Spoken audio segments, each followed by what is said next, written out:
of living has been addressed in the protest. The leaders accused the police of using unnecessary force on the protesters who claimed that they participated in a protest peacefully. Tumesema gharama ya maisha mpaka irudi wapi? Bei ya unga, bei ya mafuta, bei ya sukari, kodi ya nyumba. Hatutakubali na tusilegeze, na lazima bei ya unga irudi wapi? These are several people in Rongo Referral Hospital are nursing bullet wounds, and one person was shot dead in Kisumu during the protest. Rongo Sub-County Hospital Manager Maurice Otieno says the number of injured may increase. Nikakutana na watu wa maandamano. Hiyo harakati ndio nilipigwa risasi na polisi. Alikuwa amejificha nyumba zingine hapo kibanda. Sasa nilisikia kitu imenipiga mguu. Kuangalia napata shimo imeingia ndani. Sasa kuangalia nikaambiwa hiyo ni risasi, ndio nikachukuliwa nikapelekwa district hospital. Tulikuwa vijana wawili, sasa mmoja wetu pia alipigwa ni ambavu hapa. Yeye akaanguka chini. Despite the cases being reported, Migori County Police Commander Marco Angeles told the media that he was not aware of any reports of civilians who sustained injuries from police during the demos. Now, various leaders continue to denounce the attack and burning of the Northland City farm in Ruiru owned by the Kenyatta family. The invasion saw hundreds of livestock stolen in broad daylight before the property being set on fire by unknown people later in the evening. In the incident, people were seen cutting down trees and went ahead to sell the sheep at throwaway prices for as little as 1,000 shillings by the roadside, not far from the property. On his message on Twitter account, Narok Senator Ledamo Lekina condemned the attack, blaming the government for not taking urgent measures to deal with the criminals who invaded the farm. Nairobi Senator Edwin Sifuna accused those who took advantage of the protest to invade private properties, saying, and I quote, "It is clear who is interested in peaceful protest and those who see it as an opportunity to invade people's private property." Azimio leader Raila Odinga said the attack on Kenyatta's property and his company, that is East Africa Spectre Limited, as cowardice, and further accused the government of sponsoring the attacks. Wale waoga wametuma majambazi katika shamba ya Uhuru Kenyatta kule Malindi.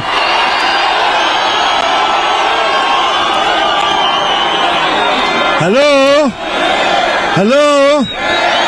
Vile wametuma watu katika kiwanda changu kule Spectre, East Africa Spectre. Sawa. Hiyo ni kitendo ya ujambazi na ujinga. It will be remembered that a few days ago, several Kenya Kwanza leaders, including CS Moses Kuria, posted a message in the Gikuyu language Maguta on his Twitter account, while CS Dennis Itumbi wrote Northlands on his Facebook account just a few hours before the invasion of Kenyatta's family. Majority Leader Kimani Ichung'wah had previously warned that properties belonging to President Uhuru Kenyatta would be invaded and subdivided if the protests continue. Listening. Sisi wa Kenya wa hapa Mount Kenya tuko na maswali mingi ya zile mashamba kubwa kubwa mumejishikia, tukianzia na hapo Thika Road Nairobi, hapo Ruiru.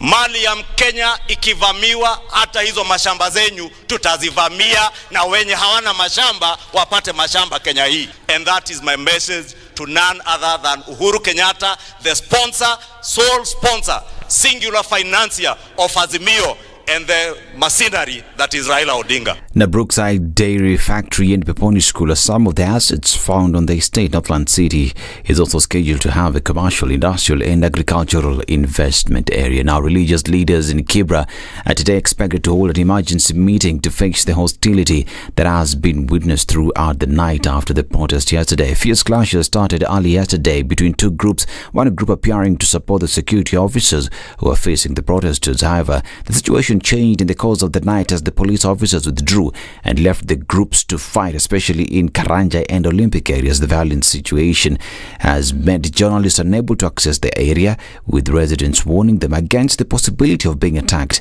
due to lack of police. This is Newswire. I'm Dennis Aseta. Good morning.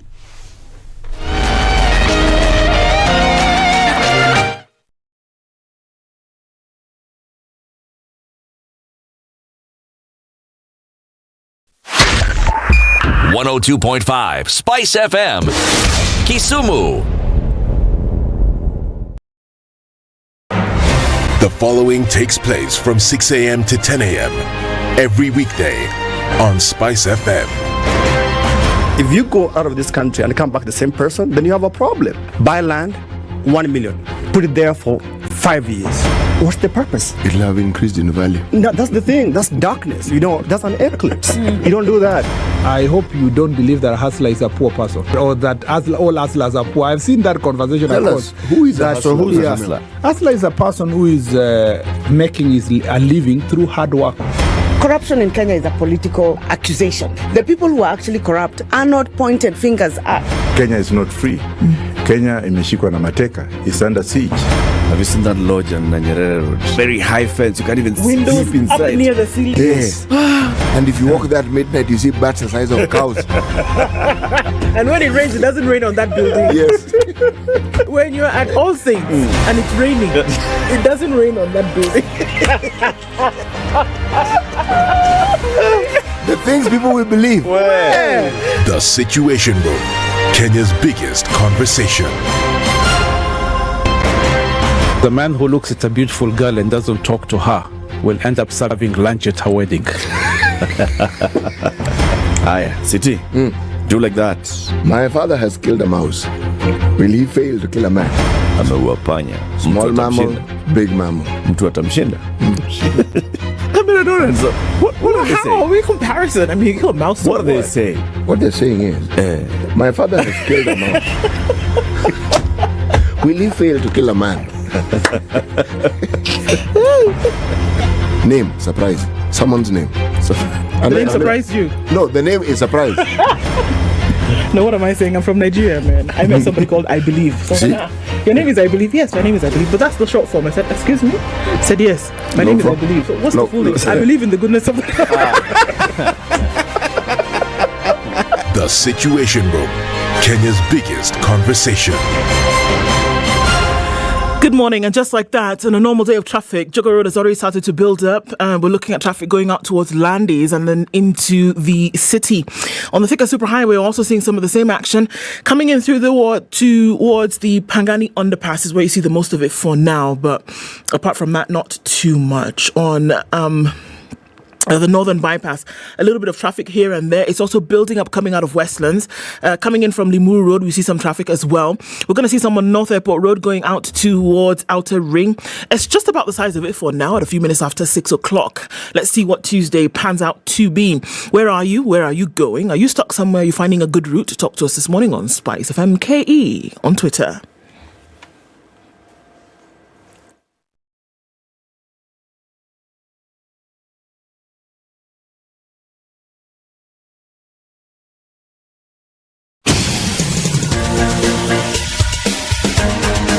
This is The Situation Room, the home of hard-hitting political commentary and penetrating insights about the state of the nation. This is a talk radio experience like no other. The Situation Room, a place for hard truths, debates, and elevated conversations. The Situation Room, witty, political, engaging, deep, controversial. In the room, we have C.T. Muga, researcher, academic, seasoned political observer, a fountain of wisdom in these politically uncertain times. Ndu Oko, Nigerian by birth, Kenyan by choice, communications expert, Pan-Africanist, a truth seeker and believer in people power, and Eric Latif, agent provocateur, the man in the chair, seasoned journalist, news hound, a man who believes in punching up, not down.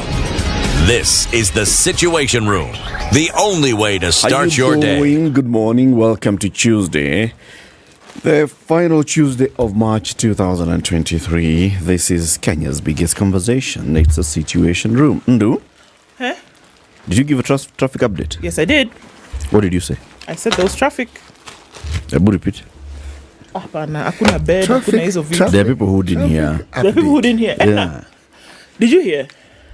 Ednah is the one that matters. Ednah is not in traffic. Exactly. So she knows. She'll tell those people. Oi. Hey, mambo unafanya? Unafanya mambo. Mambo. Mambo gani? Unafanya mambos. Jumbo. Mambo. Mambo jumbo. Mambo mingi. Haya. Haya. You greet me. Mimi niko sawa. Greet me. City. Wow. How you doing? Thank you. Thank you for asking.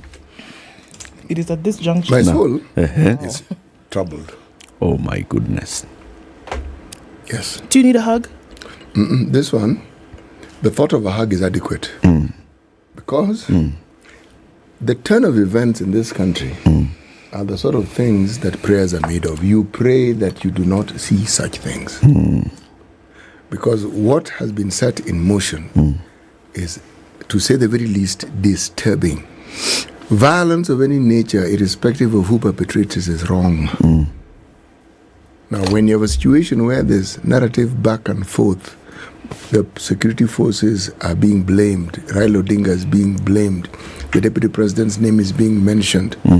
You hear the names of Chungwa, you hear the name of Ndindi Nyoro, you hear the names coming up, you see pictures of a police car getting burnt.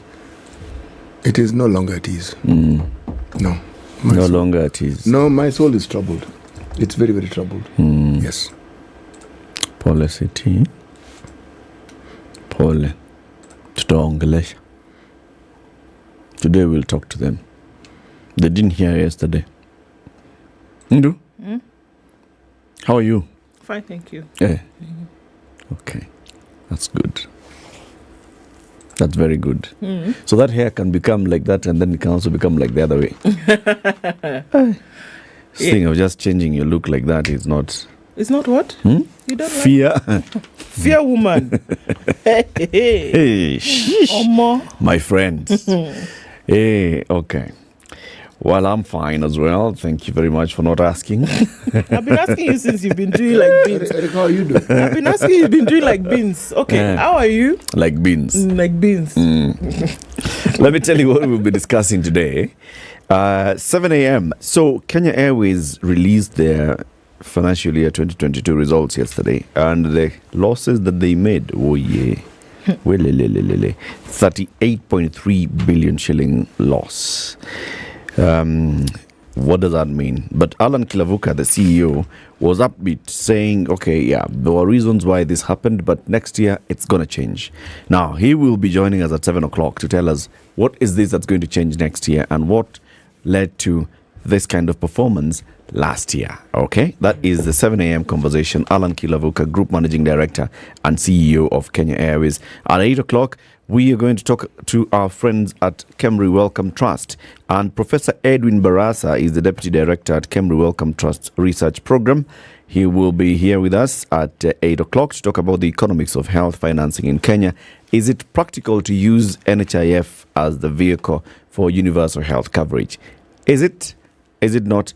He'll be here. We'll have that conversation with him. That's 8 o'clock. At 9 o'clock, we talk about climate change and climate action. There is climate action that's needed to avoid catastrophic consequences.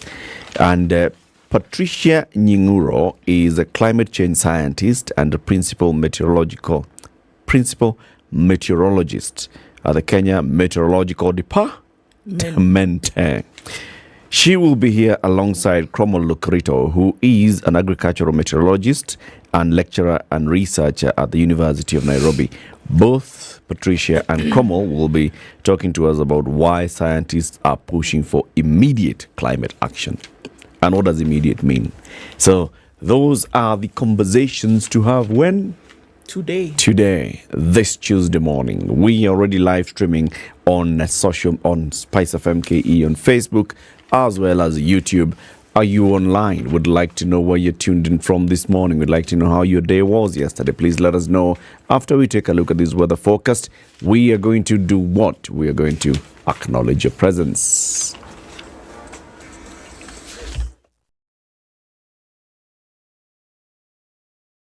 This is the Situation Room, the only way to start your day. Life is filled with lots of things. Routine, monotony, same old, same old. Boring! But here's a question. How much of life is filled with life? Join me and my co-hosts CT Muga and Eric Latif on The Situation Room from 6 a.m. every weekday and find out how you can awaken your senses and fill your days with flavor and with Minute Maid filled with life.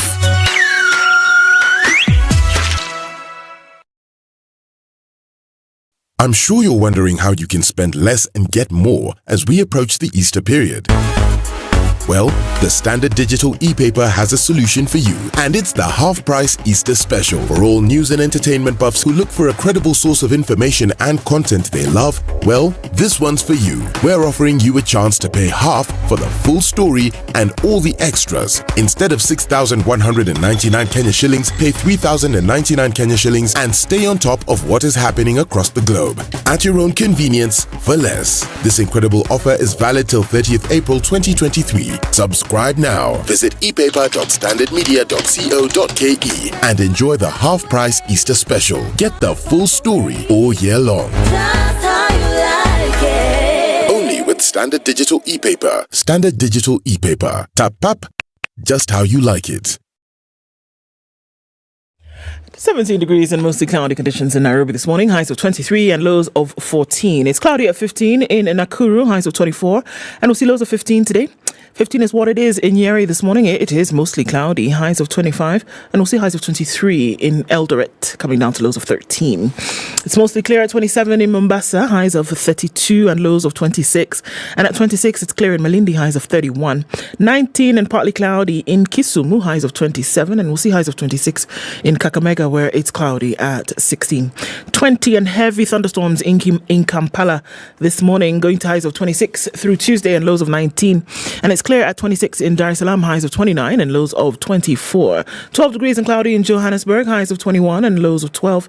And we'll see lows of 27 in a cloudy Lagos, going to highs of 33 today. It's partly cloudy at 22 in Kinshasa, highs of 31. And looking out into Beijing, Tuesday afternoon is sunny at 14, highs of 20 and lows of 5. And at 4 degrees, Paris is cloudy this morning, highs of 11. And we'll see highs of 9 in a cloudy London at 6. At 8 degrees, Monday night, New York is cloudy. Coming into Tuesday, we'll see highs of 15 and lows of 6.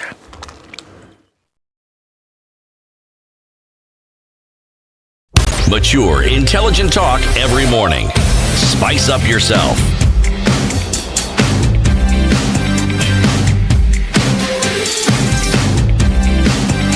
Mornings done right. 94.4 Spice FM, Nairobi. Quite a number of people tuned in this morning. I just wanted to, CT talked about no longer at ease, and perhaps this is something that could come out to a lot of folks this morning. When a coward sees a man he can beat, he becomes hungry for a fight. Chinua Achebe wrote those in the book, No Longer at Ease. Think about it. Should I read it again?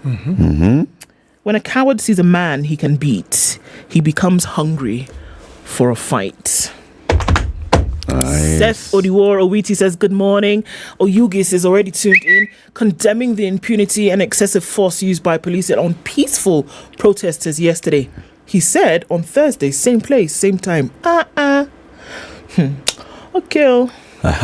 Victor Viambo says, good morning. Have a fruitful, good morning, everybody. Here for fruitful conversations, indeed. Evans Nyang says, a very good morning, people. And SpiceFM and all the listeners from all the counties in Kenya. Everybody, good morning. Laikipia University is where Ward Nyakach is tuned in from Kamakawa.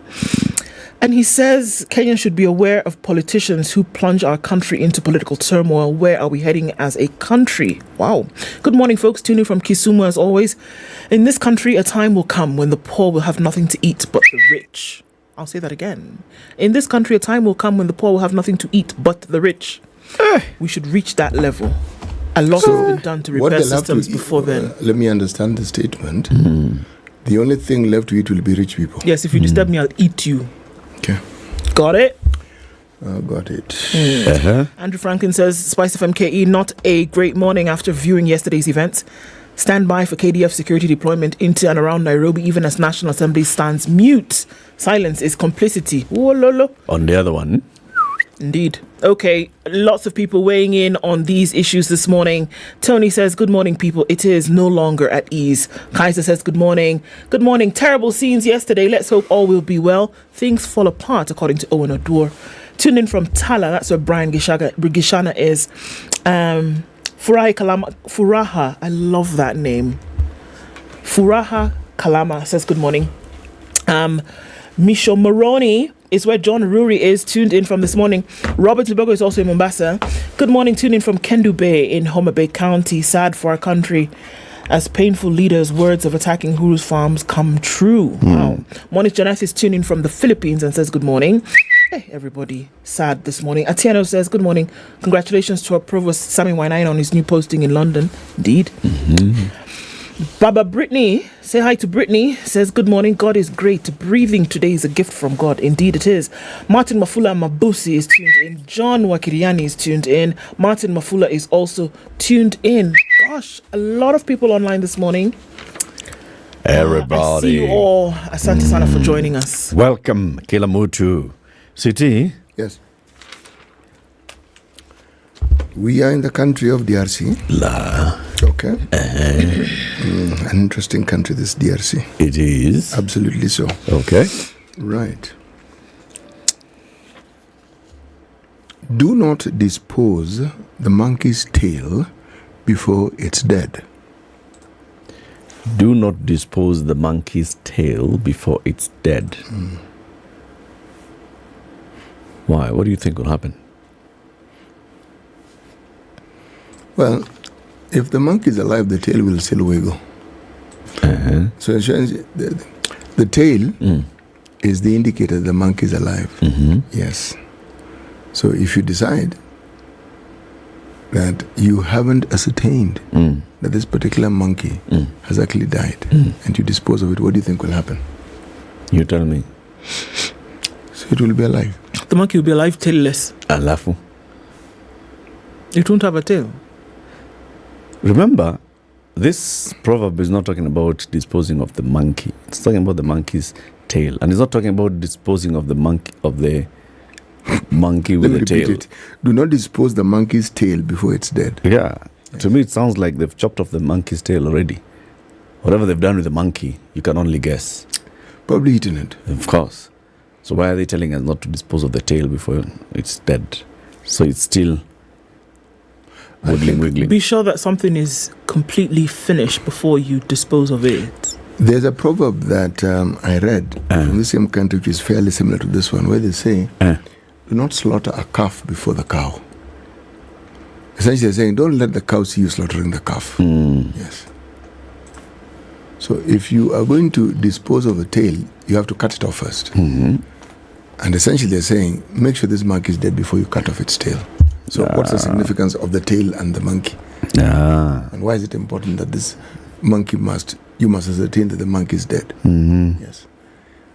I like this particular proverb because I couldn't figure it out. Yes. That's why I liked it. So I was hoping the two of you would help me figure it out. You wait. By the end of the show, you'll have figured it out. We'll have created a new proverb. We'll edit that thing until we come up with a proverb, an appropriate proverb. Kabisa. Yeah. And the monkey and the tail will be united. We'll be together. Yeah. Back together again. Reunited. Shall we look at the headline? There's a song like that by Sister Sledge, wasn't it? Yes. Yes. Let's go. Okay, so on the front page of the Standard today, those are the pictures that we're seeing. Kenyatta's under siege is what the Standard says, really. Hundreds of youth, some ferried from an unknown place, invaded the city farm belonging to former President Uhuru Kenyatta's family, hewing down eucalyptus trees and cutting away sheep. In the evening, they lit fires on the farm, but there was no police presence. Okay. It's not just in Kenya where you're told to eat alternatives when there is a biting food shortage or when the cost of living has gone terribly high. Eat chicken feet, Egyptians are told, as living costs rise. So don't just be shouting up and down. It's not just you. CASs assume office in spite of court order. Okay. We'll look at that. And also then on the front page is that Raila mass action leaves city in paralysis. Wasn't a pretty day. KQ slumps to a record 38.5 billion shilling loss. The big one, that one. On the front page of The Nation, stop this madness. That's what The Nation says. Bullets, tear gas and stones in running battles. If I hear running battles one more time. Between police and protesters. Down a slippery path is what it's saying Kenya is doing at the moment. Also giving a story of the Kenyatta farm where free-for-all invaders carry sheep looted from the Kenyatta farm-owned Northlands City in Kiambu County. Okay, on the back page of The Nation, KQ loan, costly fuel, widen airlines losses. There's a lot that's contributing to the losses. We'll hear more about that this morning. All right, let me tell you what's on the Business Daily, the front page. New law forces gamblers to save with every bet placed. So, remember in February, the president set up a task force to look at how to establish a lottery in Kenya. The presidential task force on the establishment of a national lottery. So they are already calling for public participation. Actually, they have a whole full-page advert on page 9 of the Standard today talking about the various meetings that they'll have across the country from the 11th of April to the 21st of April. And they will be discussing 3 draft bills: the Draft Gambling Policy 2023, Draft Gambling Control Bill, and the Draft National Lottery Bill. Now, the government will slash a chunk of the billions staked away every year from punters and channel them into a compulsory hustler fund style savings kitty promoted by President William Ruto as a way of developing a savings culture among Kenyans. The bill proposes to carve out part of the wagered amount for savings, which will be determined by the new Gambling Regulatory Authority in consultation with the Interior CS. A player in the online gambling activity shall not bet an amount less than 20 bob in a competition. The minimum amount shall be inclusive of such savings component for the player. Okay? So every time you newekelea bet, part of that money goes into a savings kitty. Okay. Okay. That is what the bill is saying. Okay. Bet yeah. So while this gambling thing, not everybody gambles, but everybody pays taxes. Can this take some of our taxes and also put in the save for us to use later? Because this one, the tax is a sure thing. Betting is not. It's definitely not it's a sure not thing. a sure thing. Betting is an unsure thing. Maybe we should ask the president to establish a task force on national tax savings scheme. Indeed. Yes. City Muga chairman. Right, why not? And I think you're going to need offices. You're going to need an office of the spouse of the chairman of the tax vetting committee. Yes. Okay. Okay. You like it, don't you? Another headline. KQ marks a decade in losses as it eyes profit next year. It has reported its 10th consecutive loss after completing a decade in the red territory with a record 38.26 billion shilling full-year loss, hurt by debt and skyrocketing fuel prices. Where?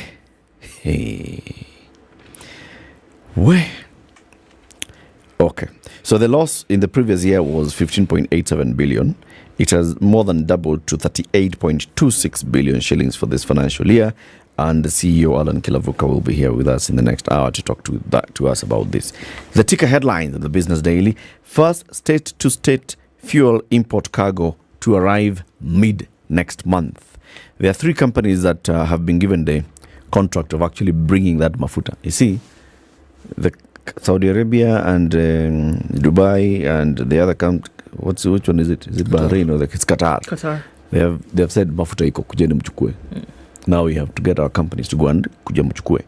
So Oryx Energies, Galana Oil and Gulf Energy will in the next 2 weeks deliver their first batch of fuel in the 180-day credit period under a government-backed deal with Saudi Arabia and the UAE.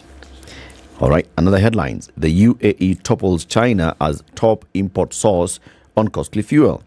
This has the United Arab Emirates has for the first time overtaken China to become the largest import source market for Kenya by value, reflecting the impact of the runaway cost of petroleum products. And then Diamond Trust Bank has given a dividend payout which has risen by 66%, giving out 5 bob per share on the back of good performance. Can you imagine if KQ were doing this? How nice they would feel. City, Yes. The star. Okay. Top right-hand corner in green. Murder case. Maxine Wahome, comma, can families now worst of enemies. Right. The story is on page 9. Then, bang in the middle of the star, Uhuru Farm, comma, Spectre raided in demo twist. In Migori, 2 shot after protesters stormed police station to demand release of colleagues. This is on page 4 and 5. This thing is escalating. It's escalating as we watch. Right. Then there are pictures of tires burning in Mathare, and the caption is protesters in Mathare during the Azimio demonstrations yesterday. Then on the right, youth carrying away sheep from Kenyatta linked Northlands farm in Ruiru. Yeah. Right. Nice looking sheep these. Isn't it? Very. Okay. What one hopes to do after you've taken the sheep. Anyway. Life gives you sheep. Okay, sorry. When life gives you sheep, what do? You make mutton. All right. You know, this is the only country in the world where goat meat is also called mutton. I know.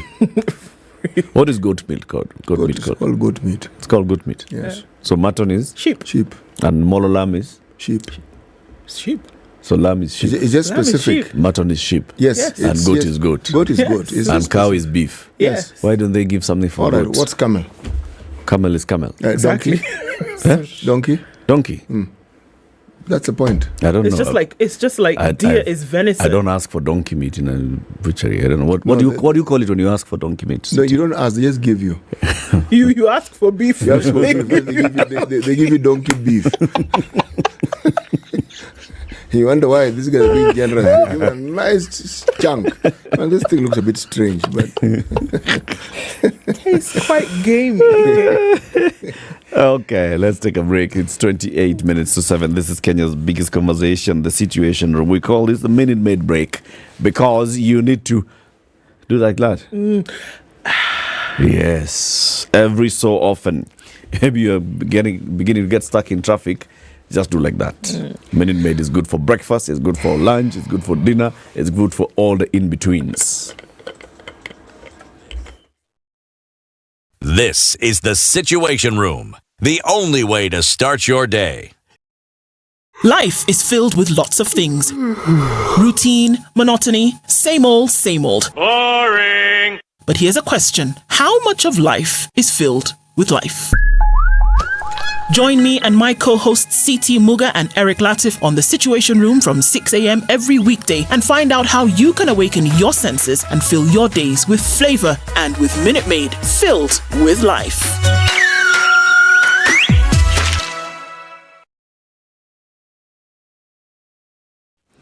It's building up in certain parts of the city this morning, and we're looking at it heavy coming off Jogo Road. Not like much of what it was yesterday, but coming off of Thika Superhighway is actually not so bad right about now. At the Pangani underpass, there's a little bit of traffic. Get into the city in no time, so you shouldn't be too worried about that. Okay, what else are we looking at? A bit of traffic coming off Mombasa Road, and we're looking at some of it also coming out of Westlands. Gong Road starting to trickle into the city as well. Still early pickings, guys. Let's see what happens through the morning. Where are you? What you doing? How is it going? Let us know. SpiceFM KE on Twitter.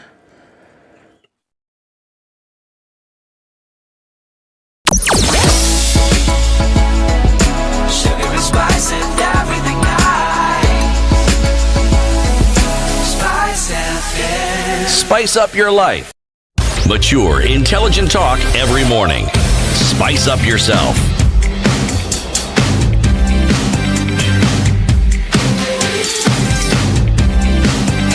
Mornings done right.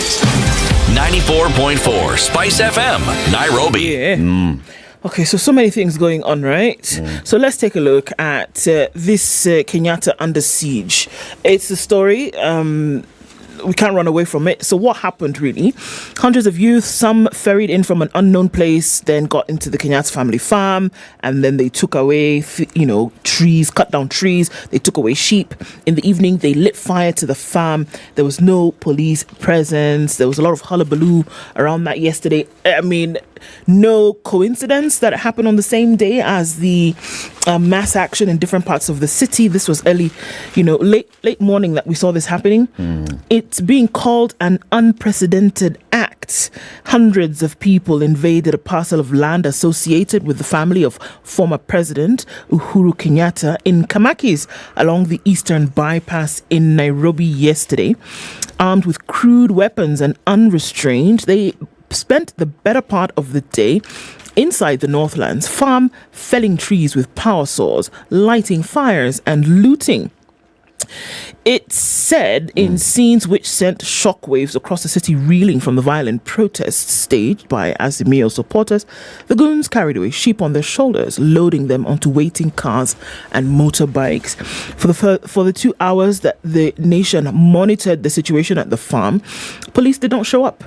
Yet, the video recordings of the events went viral early in the day, eliciting reactions. So, start to piece together this narrative for yourself.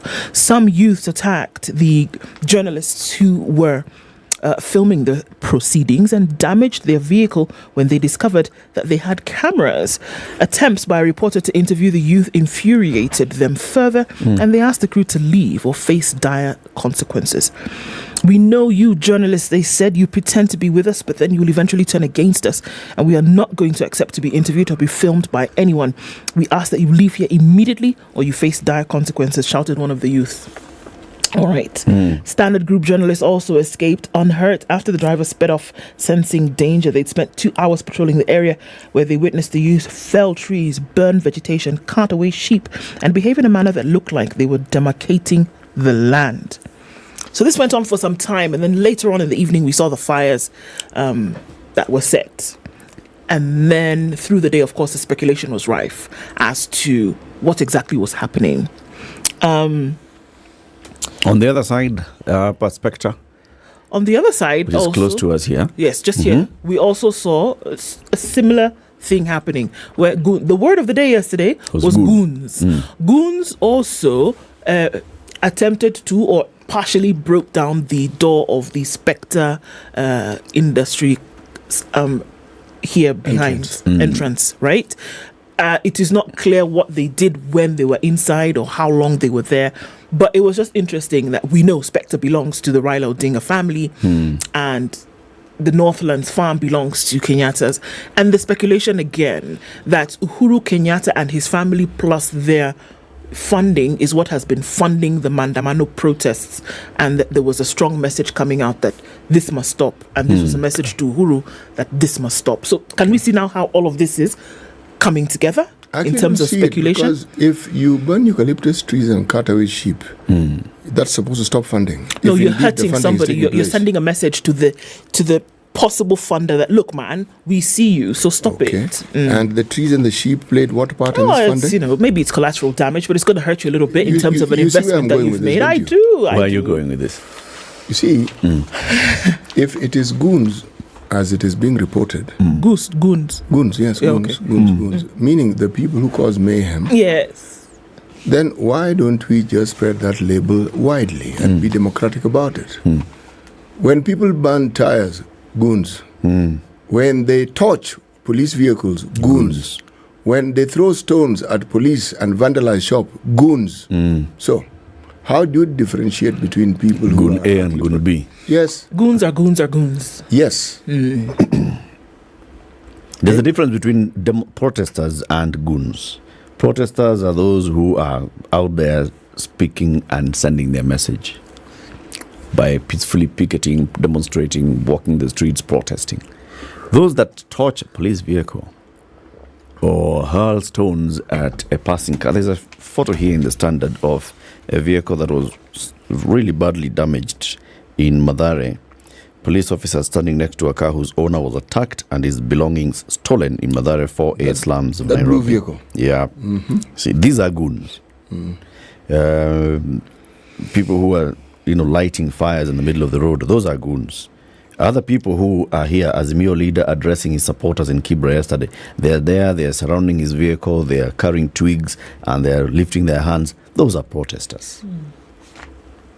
What then do we call people who, again, because it appears these activities are funded, the demonstration are funded, so I'm going to take the liberal view that the goons are also funded. So, what do we call people who fund goons? Gooners. Gooners. It's not funny, but it's funny. Eric didn't even miss a beat. He wouldn't. Sheesh. You know, what do you call people who fund goons? Perpetrators of violence, mass destruction. Perpetrators of mass destruction. If somebody causes mayhem, destroys property, and that person is charged in a court of law. Now the person who's enabled that person. Remember, our laws are fairly interesting. If you are found with stolen goods, this phone is not yours. You can have paid for it, but somebody lost that phone or it was stolen from them. But the penalty for you, you who has the stolen good, is worse than the person who supposedly stole it. Yeah. So now, in the absence of the so-called funder, then you don't have this activity. You don't have all these things. Exactly. So Yep. This is exactly well. Look, you can extrapolate and you can look at it at a higher degree or whatever else. But we look at cases of Felicien Kabuga out of Rwanda. He did not lift a machete. He did not go out into the streets and rape anybody. But it is alleged that he funded these things to happen. And so he was even more guilty, quote unquote, than the person who carried out the act because he put the money behind it. Without his money, those atrocities would not have happened.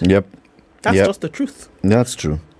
Those who are doing it, okay, if we go by, this is where an Okondo moment comes back. Remember Okondo moment? I remember Okondo. I will tell you about the Okondo moment. Yes, and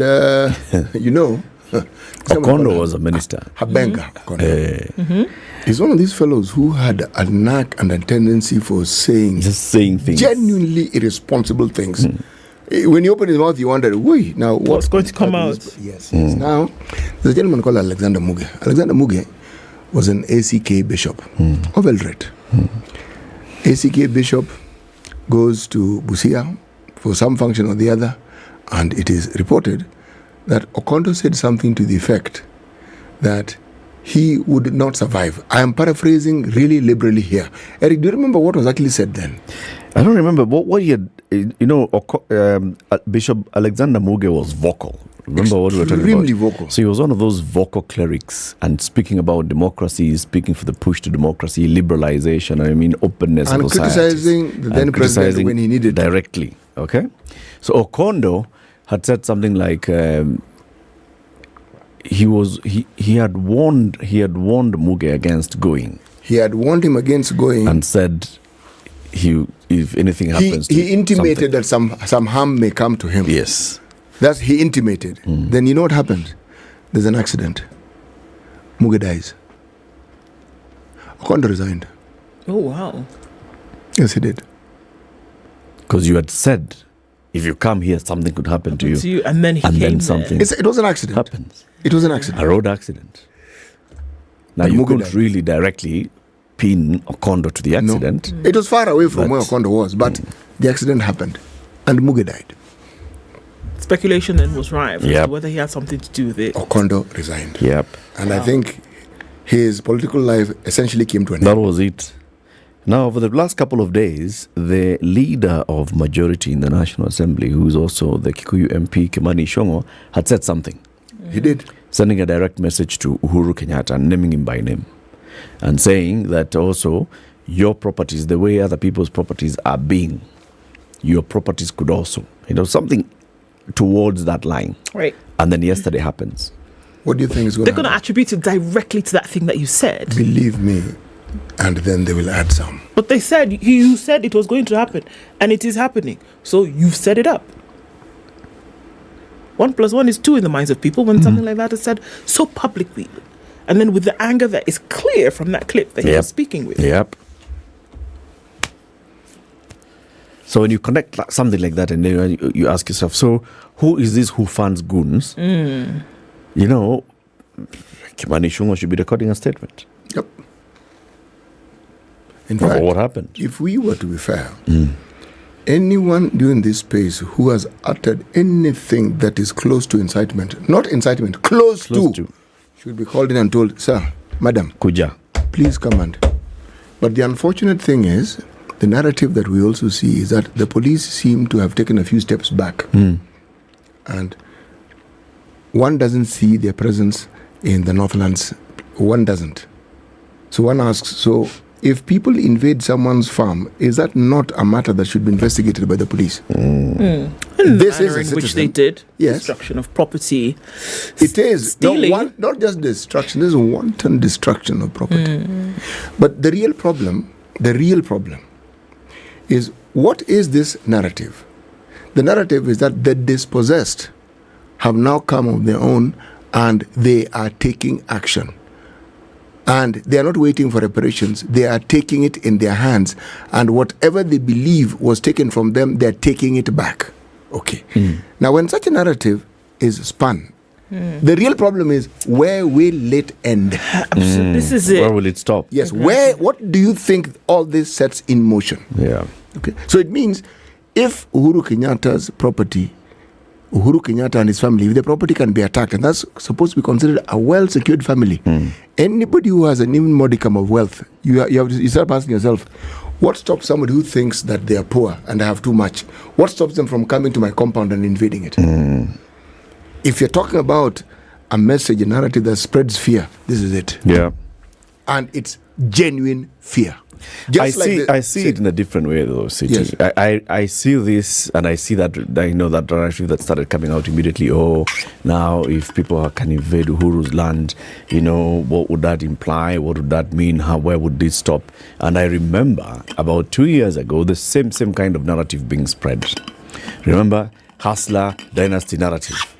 And then the conversation was twisted into, you people, when you're talking about hustler, do you know what that means? It's going to ignite a class war in this country. We started seeing some border people reacting violently against motorists in their vehicles, and some vehicles were torched, and it was spreading the same way. And we said, come on. You see where I was going with there are thugs who are behaving in a certain way. Those are thugs that are behaving in a certain way. Yes, yesterday's event of people who are clearly being organized by somebody, going into Uhuru's land and stealing, and then going home and lighting up some fires, if they were the ones who were involved in lighting the fires, and then they went home. Yeah, it could head in that direction, but I'd pause before I start even driving that narrative of, now the meek are starting to rise up against the wealthy. Actually, it's not yet there. No, it has started. Because the same fear that is likely to grip people who have possessions is the same fear that businessmen who are in town have when they hear Mandamano. Because they see a situation where their shops can be vandalized, they see a situation where they can lose what it is that they earn a living with. That is the juxtaposition that I was driving at. Exactly. Yes. And because I've never had you juxtapose it before, that's why I'm saying this one, just because one farm has been invaded by a bunch of 50 people who have taken away maybe about 100 sheep, should not start that conversation. Because we don't talk about it. We don't see it that way when goons come and invade somebody's shop in the CBD and cut away, or when goons are recorded on clip saying kama unauzanga maji tutakuja kesho tukunywa maji. Not only you don't that, see it as if you somebody who's running a business. Going to live in your house rent free. It's the same narrative. That is why I began by saying there is nothing here that can escape condemnation, because anything that disenfranchises a citizen of this country has to be condemned and has to be spoken of and said the way it is. It does not matter what their station is in life. Yep. Because this is a person who's going about their business peacefully and they are being invaded. Your shop is being vandalized. You are doing your business. You have not wronged anyone. You are just plying a trade. That's it. Yep. You are driving. You have not caused any harm. Someone stones your car. Yep. They are journalists just doing their jobs, gathering information.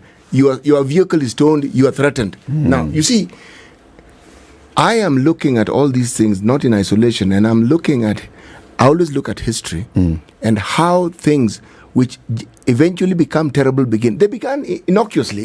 You're wondering, but this thing the other day was just a small thing. It only takes a spark, man. Yes, and I'm saying no. Before it gets there, I am saying this is a problem. Alarm bells are ringing. This thing has to be stopped immediately, because the likelihood of it escalating and what it will bring with it is something no one wants to deal with. And it will be unmanageable. I agree. I used the example of a supermarket that was raided in Tasia last week as my starting point. That person who's operating a business in Tasia, that person who has employed people in Tasia, and then people come into their supermarket and take everything. And they take everything. I mean, surely. And is left without a business. He has to fire people. And these are ordinary people. He has to start from scratch. Families who are depending on them. That is a problem. These aren't things that you can look the other side on and say, none of these things are good. It doesn't matter who is perpetrating it, who is funding it. None of it is good. Huku haya kijiri, the Standard is reporting that there was a meeting at Thika Greens Golf Club in Thika, Muranga, last Sunday. That's an interesting story. Thika Greens in Thika. Okay, go ahead. It's actually in Muranga, where Thika Greens is. Is this Muranga? That's actually Muranga It's County. beyond that particular, you get to that boundary now. It's beyond that Kariva. Yes. Okay.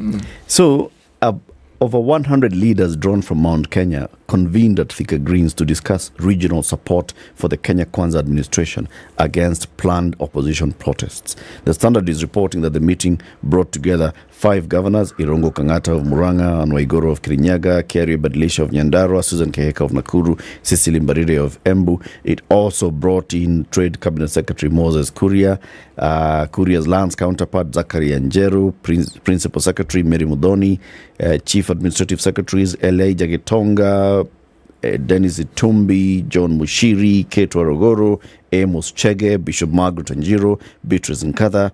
All of them were in attendance, plus other people. And they were discussing, okay, so this is what we have to say. Enough is enough. We must deal with Raila once and for all. We can't watch as Raila destroys our business. Embakasi North MP James Gakuya is declared, urging fellow leaders to pool resources together to facilitate protection of businesses. It's a full-page story here. You remember when we started what we call Kamata Fridays, when politicians from whichever divide there was in the country would say some of the most inflammatory things you could think of. And at some point, they started getting arrested. Yep. You recall? Yep. Yeah. Now, we seem to have forgotten that law still applies. Incitement isn't telling you take a punk and go and chop off someone's ear. No. It's planting a seed. Yes, that's incitement. You plant a seed. But you also find a target and you decide this is the problem that we have. Uhuru and Raila are getting the brunt of it. Again, you know, if history is anything that we can learn from, one must be very, very careful what you set in motion, because you do not know when that thing might actually turn and work against you. Yeah. You may be heading in one direction and it may suddenly it just spins, and you're wondering, how did this happen? And you're told, but it is you who began this whole thing. There is a problem in the country which is not being addressed. People do not have food. It's not complicated. They do not have food. People cannot afford to live on a daily basis. It is not a secret. Now, the people keep saying it. If these problems are not addressed, the narrative that the government isn't serving the interests of its people will not die away. It doesn't matter how many future plans we keep hear of and how many dams we say we're going to build and whatever else we're importing. If this isn't solved today, we shall. Anyway. We shall. Oh, yeah. There's an interesting story that is in this pullout. Let me get it. You know, we've been talking about rains and what we need to do in terms of water harvesting and the efforts that need to be put into this. Yeah, I'm going to tell you that story, but City, maybe you can tell us that one of that you're looking at in the Star first. Which one? The vaccine story? You know, this one, it is it's a very depressing story, but let me look at it all the same. The rally driver died from injuries he sustained after a fight with Maxine last year. Maxine Wahome, a rally driver charged with the murder of her boyfriend, Asad Khan, has lived with him for 18 months. However, their love affair started 3 years ago. After Asad's death in December last year, the family of Maxine and that of her boyfriend have now become worst enemies. Asad died from injuries he sustained after a fight with Maxine at their home in Kileleshwa. Maxine has been charged with murder following his death. Asad's family has opposed Maxine's application to be released on bail. In pre-bail report filed in court, Khan's brother, Adil Khan, has told the court that the two families are now worst enemies. Adil expressed the pain they have endured as a family due to the death of his brother. Both Maxine and Asad Khan were celebrity rally drivers. Everything happened so fast, unexpectedly. One moment, the two families were all happy celebrating in a rally, and the next, they're the worst of enemies, the report read. It also established that Maxine and Asad families were well known to each other due to their love for motorsports. This story, as are the stories that we keep reading, in my mind, these are stories that deal with mental health. How it is a disagreement ends in death. A disagreement. Yeah. It's not the first we are reading. This one just happens to be two people who are celebrities, so this story has stayed in the news longer than the others. But every other day there's a story. Someone shot himself, shot two other people, someone killed his family, someone did something. And that doing something ends up in death. This, again, is something that we must speak of. If you have a situation where people think it is normal for them to break the law in whatever way, that is a mental health problem. What do you think our minds are at when you clearly know that this thing is wrong and you've decided it doesn't matter? You are going to perpetrate it anyway. What do you think that is? Anyway. So, relief for Maralal town residents as 1.4 billion shilling Yamo Dam nears completion. At least 64,000 households in Maralal town of Samburu County and its environs will soon have access to clean and safe water as the construction of Yamo Dam nears completion. Phase 1 of the dam, which has a capacity to hold 1.2 million cubic meters of water, is complete, and the dam can be filled in the 2 seasons of normal average rainfall, which occur in the county annually. The project is being implemented by the Northern Waterworks Development Agency at a cost of 1.4 billion, and it's expected to serve the immediate township up to the year 2038, beyond which experts expect new sources to be identified. 2038 is how many years from now? Only 15. 15, yeah. Aye. 1.4 billion shillings just to nini for 15 years. Surely. So speaking after an inspection of the project, Water and Irrigation PS, Dr. Kiprono Rono said the dam has an output of about 6,000 cubic meters per day, which will be sufficient for the town and its residents. The PS further assured the county that the government has come up with comprehensive plans for water conservation going forward through a sustainable model by constructing 100 mega dams, construction of smaller dams, and drilling of boreholes. So we'll be talking about this when the weatherman and the weather lady also come into the studio on issues of water harvesting and what can be done to start looking at our rainfall patterns. But okay, this is one dam. It's complete. It has a capacity for 1.2 million cubic meters. It can do 6,000 cubic meters per day. At least Maralal town, ego much. At least for that, ego much. The thing is, right now, as the rains are coming and it's heavy, it's unfortunate that many of the ponds that had been created, they had not been desilted. And now there's more topsoil coming in because land had no top cover at all. So any rainfall that's falling, it's basically carrying all the topsoil, taking it into any water pan that had been created. So water pans are getting 1/3 soil, 2/3 water. And then they find 2/3 of that pan was soil. Ish. Yeah, we need to think deeply and ahead. Very good morning to you. Keep it here for more. It's 7 a.m.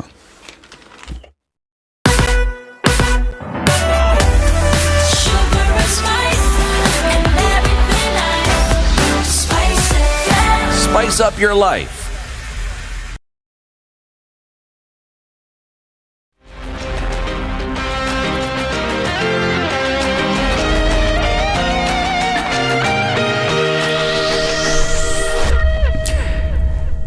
Good morning, this is Newswire. I'm Dennis Asset. Various leaders continue to denounce the attack and burning of the Northland City farm in Ruiru owned by the Kenyatta family. The invasion saw hundreds of livestock stolen in broad daylight before the property being set on fire by unknown people late in the evening. In the incident, people were seen cutting down trees and went ahead to sell the sheep at throwaway prices for as little as 1,000 shillings by the roadside, not far from the property. On his message on Twitter account, Narok Senator Ledamo Lekina condemned the incident, blaming the government for not taking urgent measures to deal with the criminals who invaded the farm. Nairobi Senator Edwin Sifuna accused those who took advantage of the protest to invade private properties, saying, and I quote, "It is clear who is interested in peaceful protest and those who see it as an opportunity to invade people's private property." Azimio leader Raila Odinga said the attack on Kenyatta's property and East Africa Spectre Limited that he owns as cowardice, and further accused the government of sponsoring the attacks. Listening. Wale waoga wametuma majambazi katika shamba ya Uhuru Kenyatta kule Malindi.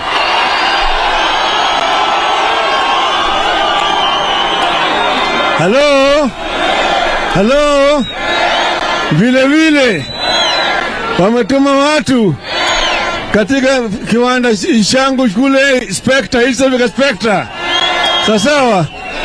Hiyo ni kitendo ya ujambazi na ujinga. It will be remembered that a few days ago, several Kenya Council leaders, including CS Moses Kuria, posted a message in the Agikuyu language, Maguta, on his Twitter account, while CS Dennis Itumbi wrote Northlands on his Facebook account just a few hours before the invasion of Kenyatta's farm.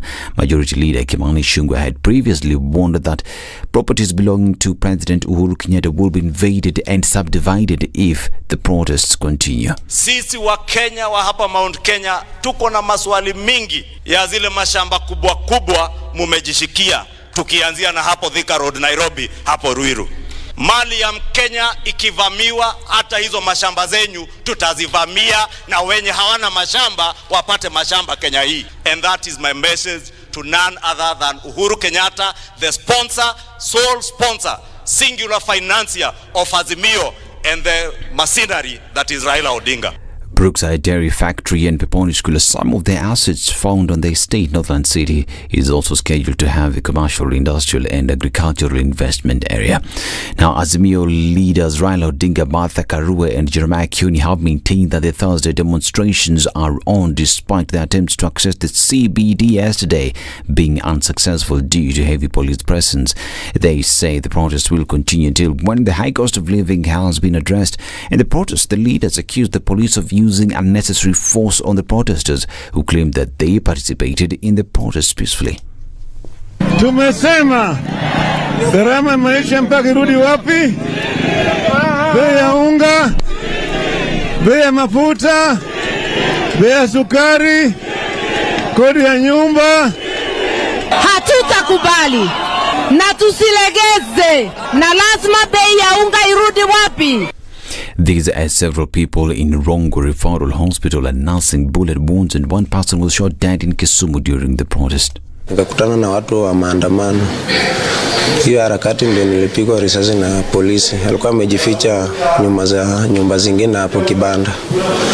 Sasa nilisikia kitu imenipiga mguu. Kuangalia napata shimo imeingia ndani.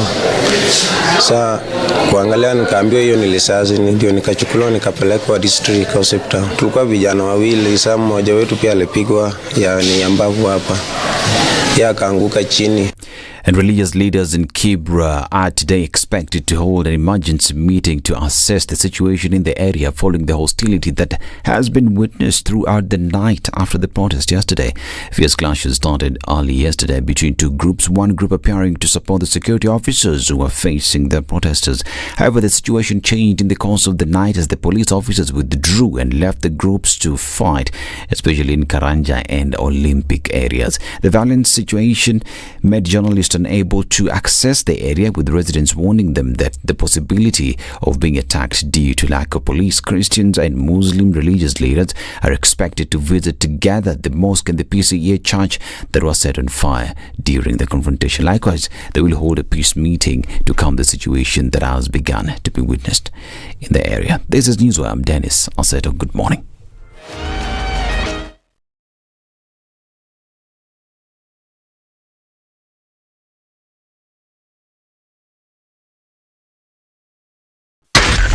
SpiceFM, Nakuru. All right, traffic in the city this morning is heavy coming off the Thika Superhighway. So everybody who wasn't out yesterday is out today. And we're looking at traffic coming off of Githurai. We're looking at it on the Northern Bypass, coming out towards Two Rivers on the other direction. And then coming in through Ruaka, Limuru Road is doing that thing right about now. We're looking at traffic also really heavy on Uhuru Highway, just after the Nyeri Stadium roundabout. It's going into the city and it's coming in really slow. On Jogo Road, we're looking at traffic as well. It's heavy on Manyanja. It's heavy on Kangunda Road, Komarok, then going out towards Juja Road and into the city. Look at Ngong Road. Traffic is building up here as well. And we're also seeing it heavy on Naivasha Road, going into Lavington, out towards James Gishuru and spilling over to Wayaki Way. So we're looking at traffic in most parts of the city. It's busy also at your bypasses, except the Southern Bypass. Yay! Says you can use that as an option to get into the city as well. Magadi Road, busy, spilling over to Langata Road. A few minutes after 7 o'clock says it's going to be a busy morning.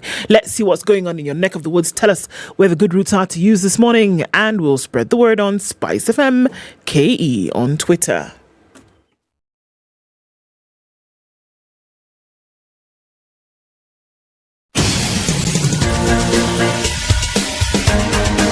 This is the Situation Room, the home of hard-hitting political commentary and penetrating insights about the state of the nation. This is a talk radio experience like no other. The Situation Room, a place for hard truths, debates, and elevated conversations. The Situation Room, witty, political, engaging, deep, controversial. In the room, we have C.T. Muga, researcher, academic, seasoned political observer, a fountain of wisdom in these politically uncertain times. Ndu Oko, Nigerian by birth, Kenyan by choice, communications expert, Pan-Africanist, a truth seeker and believer in people power, and Eric Latin, agent provocateur, the man in the chair, seasoned journalist, news hound, a man who believes in punching up, not down. This is all right, the it's 8 Situation minutes Room. after 7. The Good morning only and way to welcome start to your the day. second hour of the Situation Room. Happy Tuesday. It's the 28th day of March 2023. We are now also live on KTN Home in addition to Spice FM, and where we live stream the show online, Spice FM KE, on Facebook and YouTube. Are you thinking of home ownership? We've been talking about this for a while now, right? Two Rivers and the area around Two Rivers Mall and the developments that are there. First, there's a mall. 2, there are hotels. 3, children's playground. 4, ample and secure parking. 5, a beautiful neighborhood that's coming up. Have you mentioned schools? Not yet. Okay. Say 6. Say 6. 6. Schools in the neighborhood. Okay. Big hospitals in the neighborhood as well. Yes. 7, good neighbors. Good neighbors. Comes with the package. It comes with the package, everything. And they're putting up now this beautiful neighborhood with different kinds of apartments. And they say you can come and actually start owning an apartment here. Think about this. Would you like to get into a below 10% mortgage plan? You know, the kind of mortgage refinance company, and we've talked about this here before, they are owned by several banks and SACCOs, and those are the ones that they are working with. So you can walk into your SACCO or your bank today and tell them, I'd like a KMRC loan because I want to buy one of the apartments at Two Rivers. And at below 10%, let's say between 8 and 9% for many of these institutions, you will be able to take a mortgage that lasts up to 15 years and more. And it is fixed and it's affordable. And then you start your journey towards home ownership. Also think about it this way. You're paying rent currently. And that rent can actually be the amount of money that you put in as the installment every month. And you live in that home. It's a brand new swanky house. just get in touch with Centum Development. Send the text to 22365. Write the words 2 rivers. 2 rivers and send it to 22365. Centum Real Estate are going to get back to you. They'll tell you thank you very much for getting in touch with us. We are happy that you are considering a home ownership journey with us. We'll get back in with you shortly, but also you can call us on these numbers and you can get more information and more details on this website. This is the kind of information that they give you when you write to them. City, you have the day's proverb as we wait for Alan Kilavuka, who is the Group MD and CEO of Kenya Airways. So Kenya Airways had results. They released their results yesterday and we'll talk to him about that. The day's proverb, City? Do not dispose the monkey's tail before it's dead. Do not dispose the monkey's tail before it's dead. Clearly, this is a community that disposes the monkey's tail.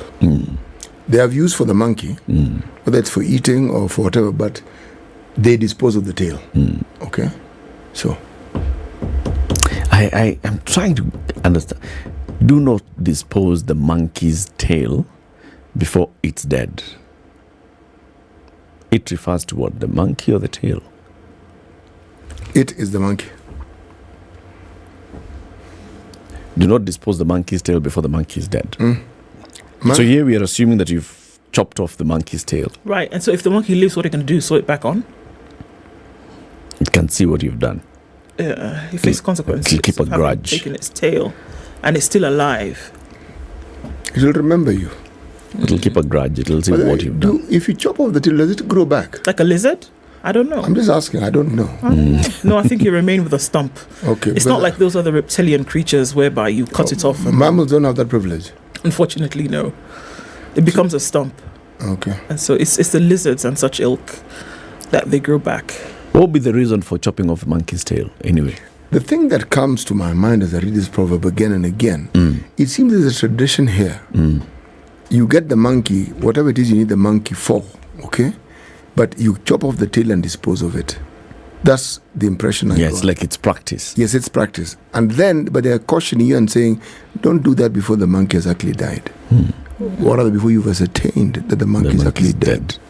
Okay. So the question is, so if the monkey isn't dead, then what? That's what I'm saying, and the tail has already been chopped off. Then you're going to have to face the consequences. Isn't it? Or the monkey turn around and tell you, excuse me. That's my tail. My tail, Ibu. Oh, sasa unatupa tu hivyo. Pana kwenda mea tail yako ucheze nayo. It's as I said, I liked it because I couldn't understand it. Yeah. If you think you can actually understand and interpret this proverb for us, please let us know on Twitter, SpiceFMKE, or on Facebook, SpiceFMKE. Do not dispose a monkey's tail before it, the monkey that is dead. Yep. Okay. So Kenya Airways, it's in the headlines today.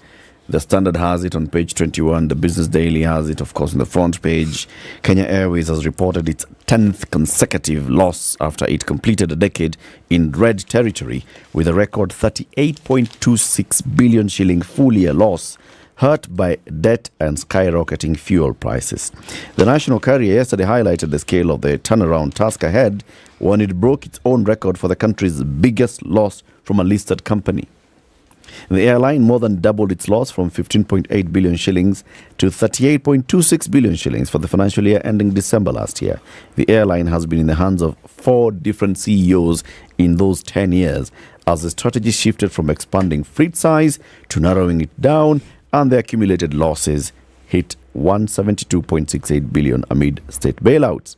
Now the current CEO, Alan Kilavuka, says he sees the national carrier, which fell into insolvency in 2018 after an expansive drive left it with billions in debt, hitting break-even at the end of December, and then they'll go into profit by the end of 2024. Yes, that same story is carried on page 11 of the Star. What are they saying in the Star? They are saying Kenya Airways loss more than doubles to 38.2 billion in 2022. This even as the airline's revenue grew by about 66% during the year to 117 billion, meaning Kenya Airways has been picking up and they've actually been making money. So revenues have grown. Yes. Losses have also grown. Yes. And then there is now a reason that was given by the CEO for this. Well, I'm sure there are always reasons. There's reasons why you make money. There's also reasons why you lose money. Okay. And there's a reason why you have an airline. Okay. In the first place. Yes, because this is one of those stories where we're asking, so what is the best way of losing money? Start an airline. No, it isn't one of those stories. This is a story of circumstances conspiring and coming into fruition, and then you see the result of it. And you say, okay, this is where we are because of these circumstances. Now, how do we get out of this? But the Kenya Airways story is even better. They're getting out of it. Yeah. Yes, they are. The losses have more than doubled. Anyway, the CEO and MD, Group MD, Alan Kilavuka, is here with us in the studio. Good morning, Alan. Good morning, Eric. Good to have you on the show. Karibu sana. Good to be here. Make yourself comfortable. Oh, I'm comfortable. You has made me comfortable. Thank you very much. Alan, Yeah. so we saw this yesterday at an event yesterday. So where you're informing all your stakeholders about the performance in the previous year. The chairman, of course, released the results, and earlier you had also recorded a clip where you were talking to the various stakeholders, and you were sounding upbeat despite the fact that the loss has more than doubled from 15.87 billion shillings to 38.26 billion shillings. Okay. Let's start from CT says one of the stories there is talking about revenues growing. Yeah. Okay, let's start from there. Yeah. Let's start from the positive side. Yeah. There's a positive story. Okay. Like CT is saying. So first of all, revenues grew. Eric, have you heard? CT did what? Said. Thank you. Alan, continue. No, revenues grew by 66%, like you rightly pointed out. And we are slowly but surely getting out of, what was doomsday. This is the COVID situation that we had in 2020. Yeah. There's even better stories ahead of us. So yes, revenues grew. And in fact, if you look at the operating line, we call it operating profit, operating loss in our case, it reduced by 17%. Okay, because people are rushing to look at the bottom line, which of course is legitimate, but operating loss improved by over 1 billion Kenya shillings. Right. In other words, operationally we are becoming better and better. But the big story is the bottom line, which is the loss of 38 billion. Most of that is a one-off number, which is a reclassification. Now, it's a little bit of we call it an accounting standard adjustment of 18 billion, which is moving a number from one reserve item to another. So it's not, the 18 billion out of that 38 is not an actual loss. It is indeed just, to simplify it, a reclassification of a forex. We call it a forex hedge. So what happened in this case, if I may explain that particular 18 billion, is that part of our loans were guaranteed by the Kenyan government. Last year, the government agreed to take over the loan and then on lend to us. By that action, that loan is redenominated into Kenya shillings. And typically what happens in accounting is you have what is called a forex hedge, which sits in your balance sheet. That forex hedge, therefore, has to be removed through the P&L back into the balance sheet. That's why I'm saying it's a reclassification. Alan, but that hedge, it's a debt. It's not a debt. What is it then? It is a forex. It's a foreign exchange. Meaning loss. it is a loss. So if it's a loss, I'm speaking as a layman here. Yes. Okay? Yes, yeah. If it is a loss, then it's a debt. If it's not a debt and it's a loss, then what is it? Okay. So that, what you're calling a loss, did not happen. It's something that has happened before, but it was sitting in the balance sheet. That's why I'm calling it a reclassification. How long ago did it happen? Over a period of time. Oh, it's cumulative. Cumulative. Okay. You see? So, but it is hitting us in one big year. So that 18 billion is what we call an accounting loss. It suffices to say that such a loss of 18 billion, because you're calling it a one-time thing, that even if you come into the next year through which you'll be looking at profits and loss, that amount or that classification will not show up at all. It will not show up at all. Okay. So when it is moved from point A to point B, so are you saying that this 18 billion is just a figure which, by a click of a button, you move it and then it ceases to be 18 billion? No. Okay.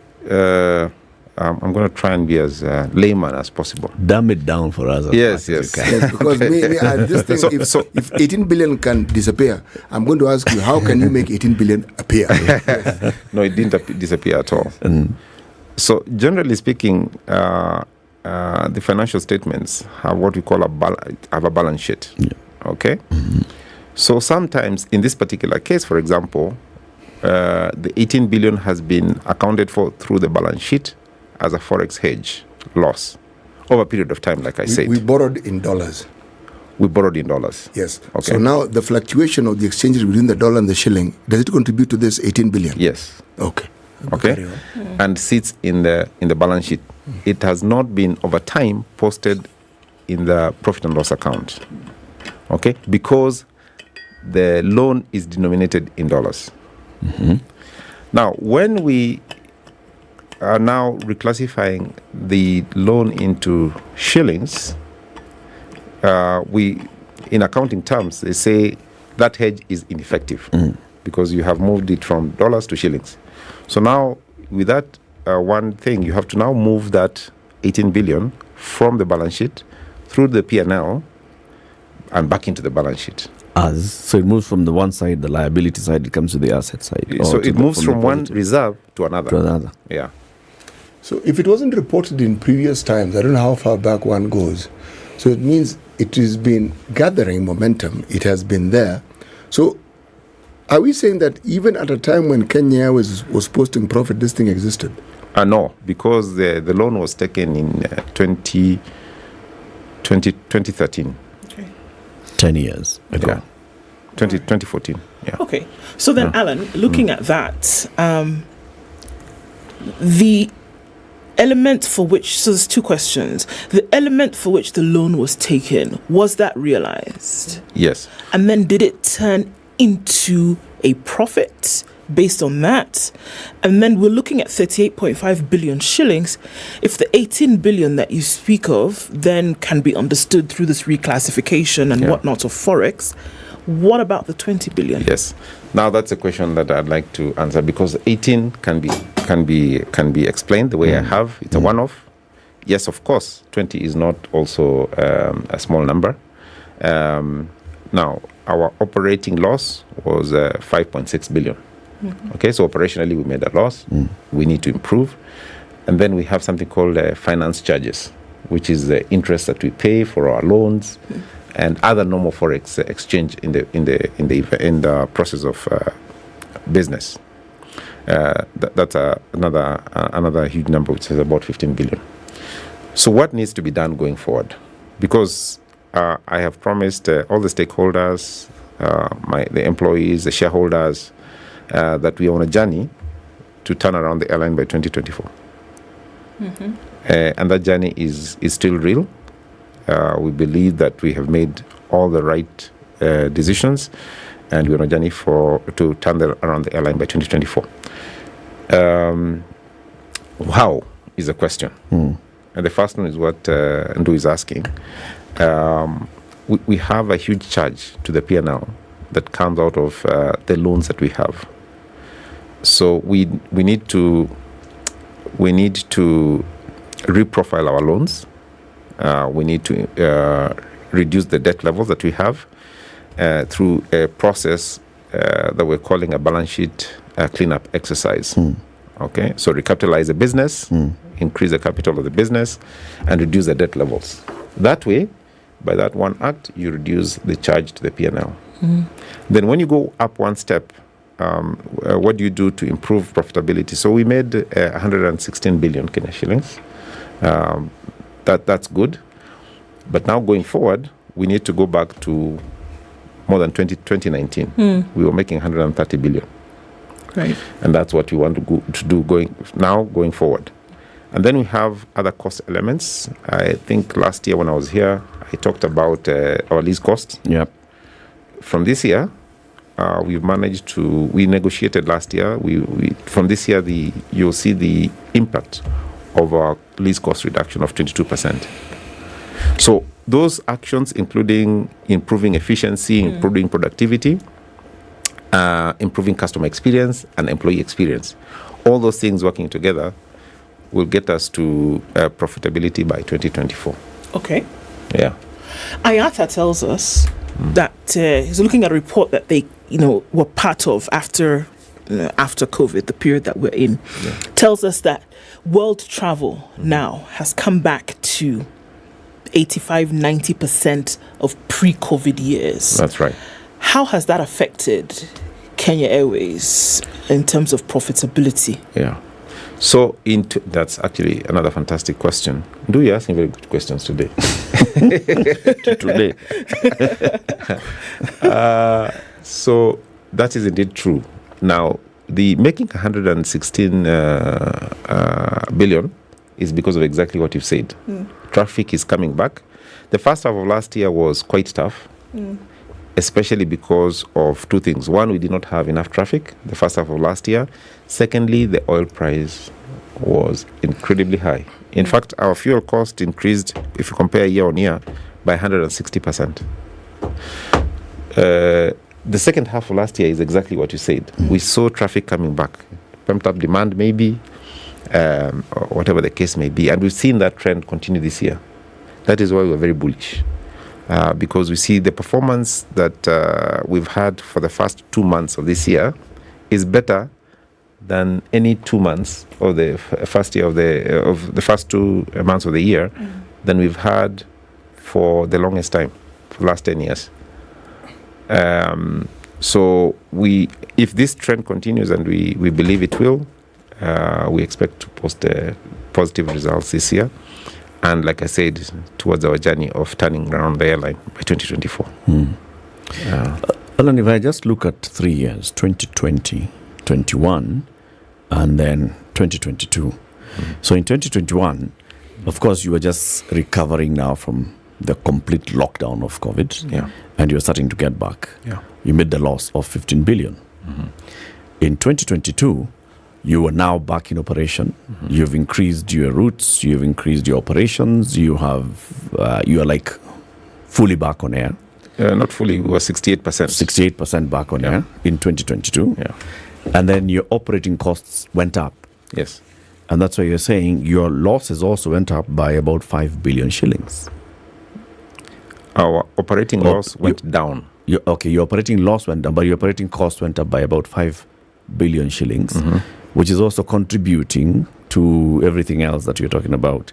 A 5 billion shilling extra loss than the previous year.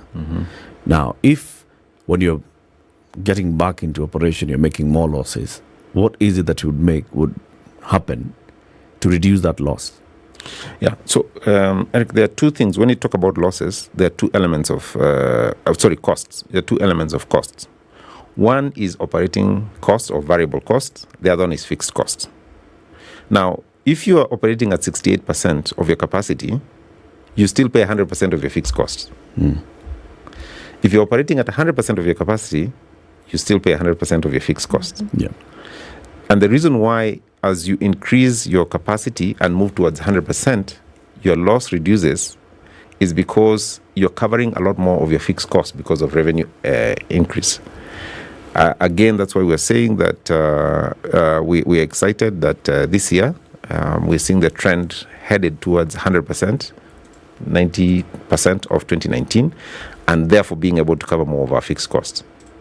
That's why we're very bullish. I keep telling people, you see, this process of turning around the airline, it's a process.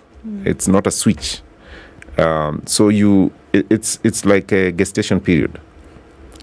If it's 9 months that you expect to deliver a baby, it doesn't matter whether you bring 9 women or 9 female and expect it to be delivered in a month. You'd have to wait the gestation period of 9 months. You have to do the full 9 months. You have to do the full 9 months. So we are on our 6th month. Yeah. So let's trust the process. Okay. Yeah. The other question I want to ask is the impact of the government taking over this debt. Yeah. What is it? Yeah. So what the government has done, or what the government will do, the government guaranteed the debt. in 2017, which therefore means that this debt is in the government debt stock. Okay, in other words, it's still counted as government debt. So in government books, it doesn't really matter whether they've actually taken it over or they're still guaranteeing it. It still shows up as part of their debt. And to ease the pressure, the cash flow pressure on us, what the government accepted to do is to take over the loan and then on lend to us by giving us better terms, maybe spreading out the tenure of the loan, and then also giving us a grace period so that it can ease our pressure on cash. Okay. So the details. How much was it? What are the new terms? What's the new tenure? Okay.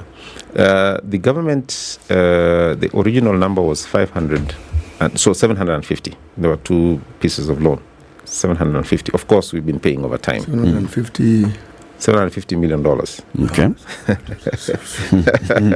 Not even shilling city. Yeah, $750 million.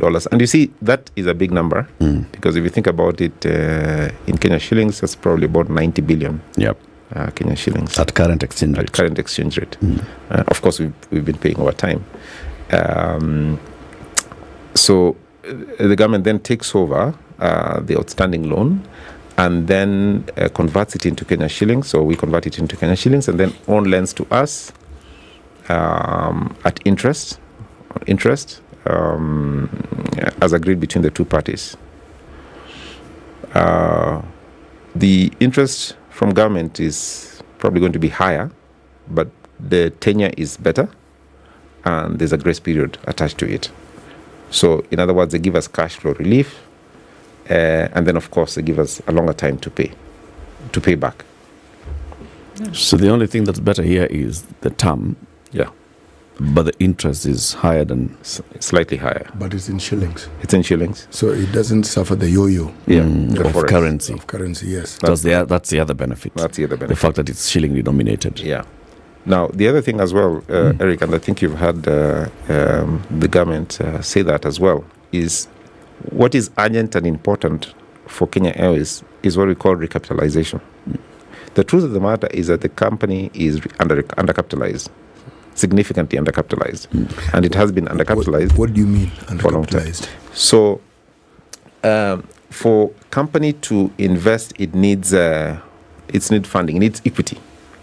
Okay, equity.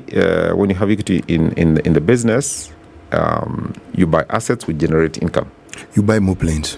You buy more planes, or you buy whatever asset it is. So we don't have enough of those. Okay, it's not just planes. It could be an asset. It could be a software, for example. Okay, it's some asset that helps you generate income. Okay, helps you to become more efficient. So, but in our case, let's say planes. Now, because of the losses that we've been suffering for the last over 10 years, it has eaten into the equity. Okay, so we have negative equity. So we need to recapitalize. Okay, so that now we can, from there on, grow.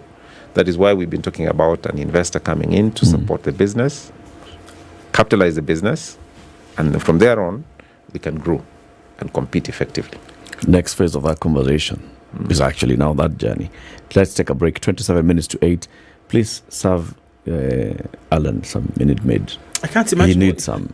I can't imagine what your day was like yesterday, giving these numbers. No, it was not just the day, the week running up to the yesterday. Right, and then having to make these explanations over the next few days in terms of what's happening with the national carrier. So take a Minute Maid break and let it all, fall down for a minute. And that's what it does, offering you these great flavors from apple to pulpy orange to mango to tropical. Take a minute with Minute Maid, de-stress, and then come back to it. Alan Kilavuka is the Group Managing Director and CEO of Kenya Airways. He's here to explain to us the results and the performance of the airline in the last 1 year, and also what plans are and the strategy is to get the airline back into profitability. Do we need to get back into profitability? Of course we do. What's a journey to that? So we want to know. Let's take this quick break, take a look at the weather and traffic. Back shortly. This is the Situation Room, the only way to start your day. Are you looking for your dream home or the perfect plot of land to build on? Look no further than Digger Real Estate, the e-commerce site for all your real estate needs. From cozy apartments to sprawling estates, we have a wide selection of houses for rent and for sale. And if you're looking to build from scratch, we have prime plots of land available for purchase. Don't settle for anything less than your ideal home. Head to realestate.digger.co.ke today to start your search. Digger Real Estate, where your dream home becomes a reality. Can you dig it?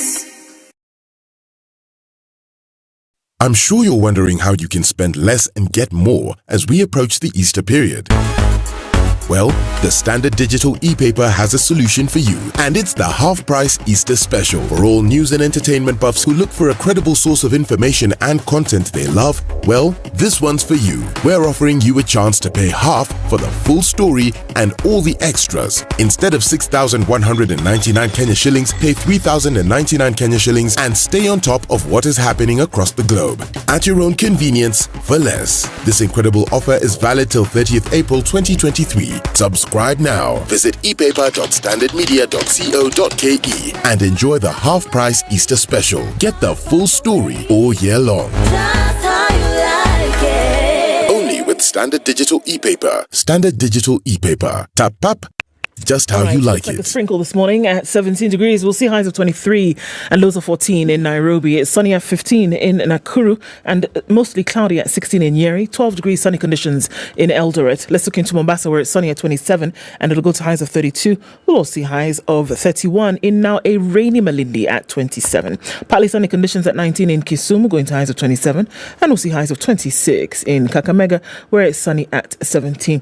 Heavy thunderstorms continue in Kampala, going to highs of 26, and we'll see highs of 29 in the sunny Dar es Salaam. It's 13 and mostly cloudy in Johannesburg, and 26 and partly cloudy in Lagos. We're looking at 23 and partly cloudy in Kinshasa, going to highs of 31 down to lows of 23.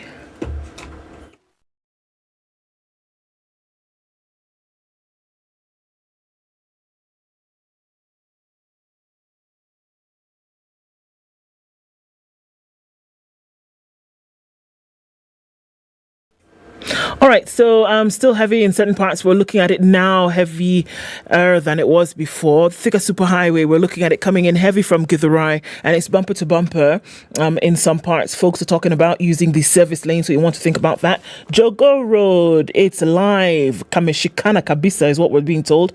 Not quite sure why much heavier than it was earlier, but that's what it looks like. Let's take a look at, again, back to the Thika Superhighway, KCA University, on your way to town, bumper to bumper. It's moving in some parts, so not too bad. Where else are we looking at action? Coming off Gong Road, Langata Road is pretty busy as you come in from Rongai, out on Magadi Road, and then connecting with Langata Road out all the way through to the Nyayo Stadium. So that's moving slowly today. We're also seeing traffic on Kiambu Road still starting to do the thing right about now. Keeping an eye on things for you this morning. Talk to us on SpiceFM, KE on Twitter.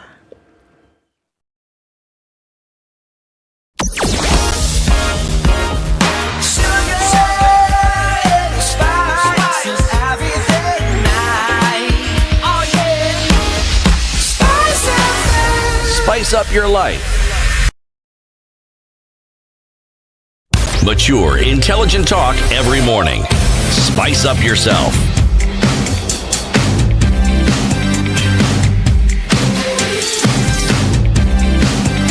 Mornings done right. 22 minutes to 8. 94.4 Spice FM. Boss Alan Kilavuka, CT. Yes. You know, if I'm in the water business and I cannot get water, then my business is dead. Because that's the business I'm in.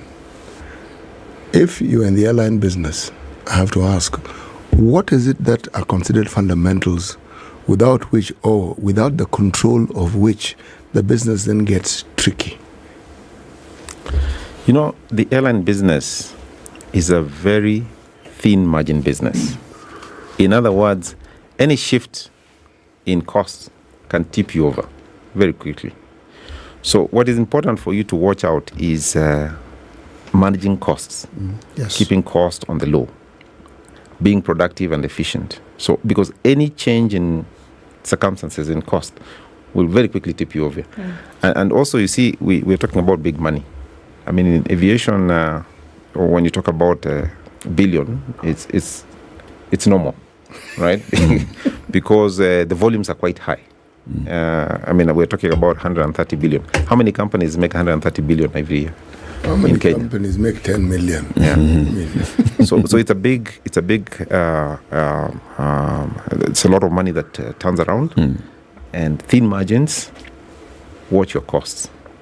Every cost is important. Every dollar is important, and that's the best way for you to turn. And that's why we've been talking about, how do we there's a project we're working on called Project Kifaru. I had a glimpse of Twitter. I saw someone asking about this. The Project Kifaru's main aim is to lean the organization, lean the costs, make us more efficient. And we started that journey in 2022, beginning of 2022. It's a 36 months journey. That journey needs support because I talked about cleaning up the balance sheet, reducing the debt level. But at the end of that journey, then that's when you say we've turned around the airline. Because what you don't want to do is to start a process and then you stop it. And then after another 3 years, we come back and say, restart it. So we take the pain now, and then by 36 months, we will have finished, and we can promise the country that it's a sustainable airline going forward. Why call it Kifaru?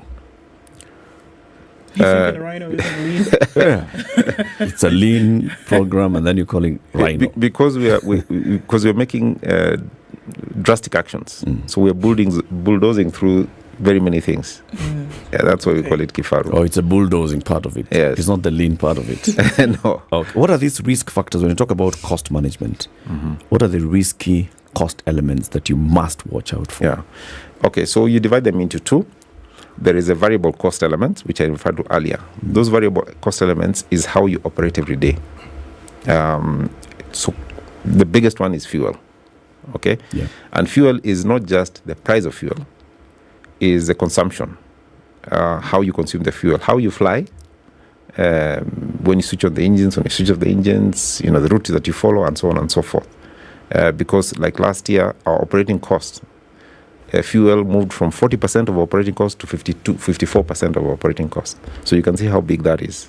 And then it's the efficiency of and the productivity of the variable stuff that you need to watch out on as well. How you do your maintenance. How do you deploy, how you negotiate your maintenance contracts. And then you have the fixed elements. So the fixed elements mainly is the stuff you deploy ourselves. Yeah. You also have the biggest, which is the aircraft. It's called it ownership cost of aircraft. That's the one that we said we negotiated downwards, which is going to be effective from this year going forward. And then the last one is a cost of finance, which in our case is very, very high. Especially coming from a shareholder. Yes. But that's another issue. The last time Kenya Airways acquired a plane, or a new one, was the Dreamliner, if I'm not wrong. Right? That was 2015. Yes. It was about 8 years ago. Yeah.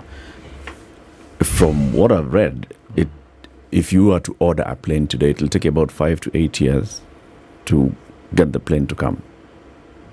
What's the lead time for acquiring new planes? Yeah. There are two ways of getting new aircraft. Is the leasing one and is buying? to lease, and the other one is to buy. Okay. So I think you're referring to buying. Yes. But you can also lease. You can lease and get it immediately. Yeah, not immediately. It will take a few months. Right now, actually, less than a year. It could take you less than a year. It depends on the type of aircraft. Okay, there are some aircraft which are in high demand, and some which are not so high demand. And actually, that's a good point you're raising. So, right now we're seeing an upsurge in demand in aviation. So there's a huge demand on aircraft, and that's why we're very happy, because for us, if we had not renegotiated our leases, our lease costs are now going up. So any new aircraft that you bring in is going to be at a higher lease cost than they were before. Than what you had. Yeah.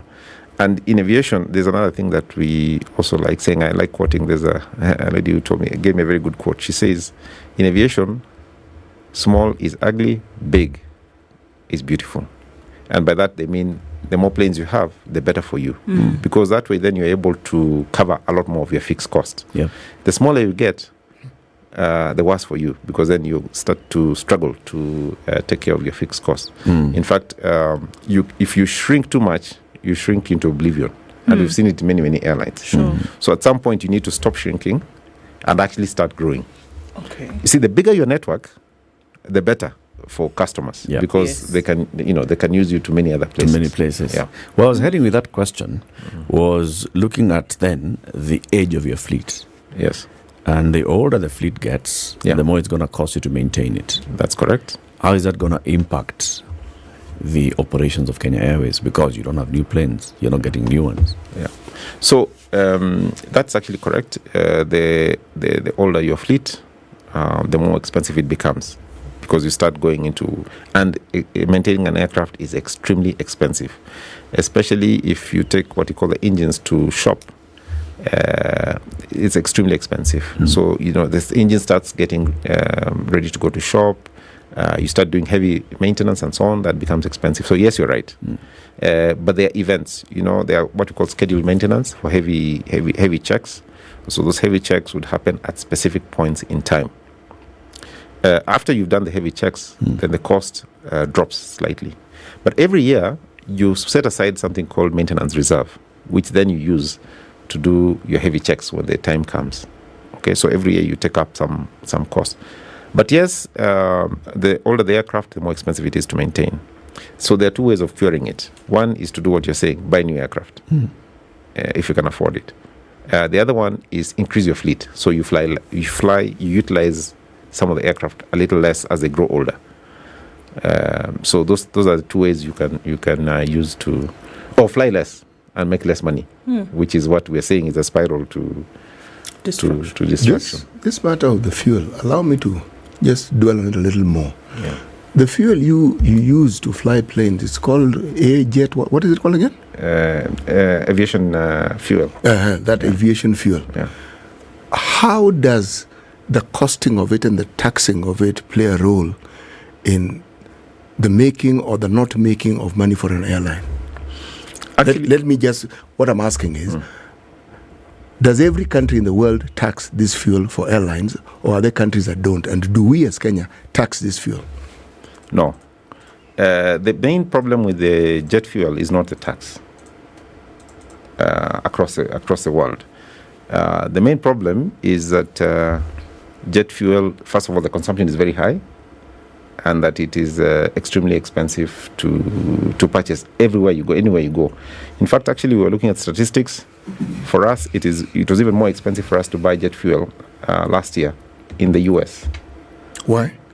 Because the price of jet fuel is higher in the US. Why? In New York. The pricing points are higher. I think you're trying to get me to say whether they have a tax element in it. No, I'm trying to understand whether it is cheaper to fuel in some places than others, and why it is cheaper to fuel in some places or others. That's really what I'm asking. Yeah.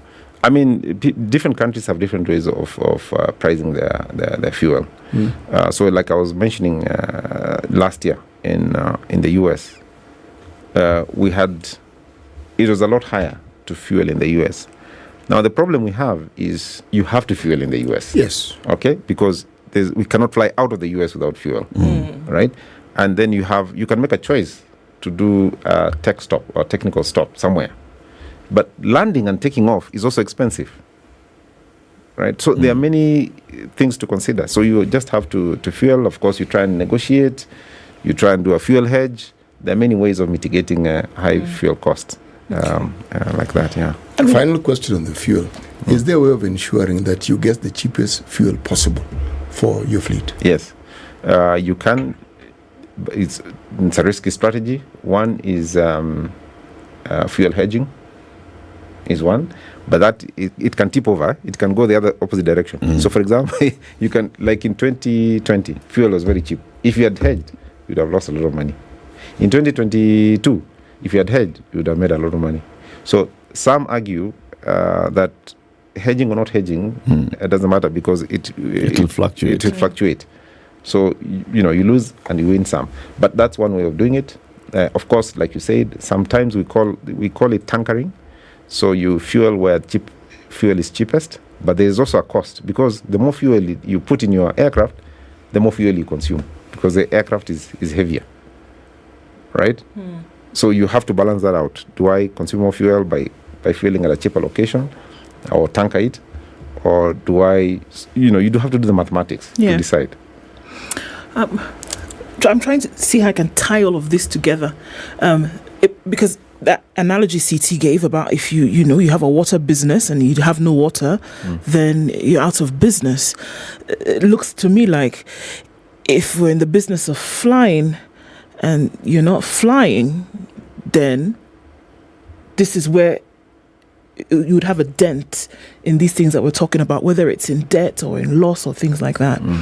So is there a case to be made for putting more birds in the air by Kenya Airways on a regular basis? And if there is, where's the conversation now? Because I think a year ago we spoke about, regional conversations.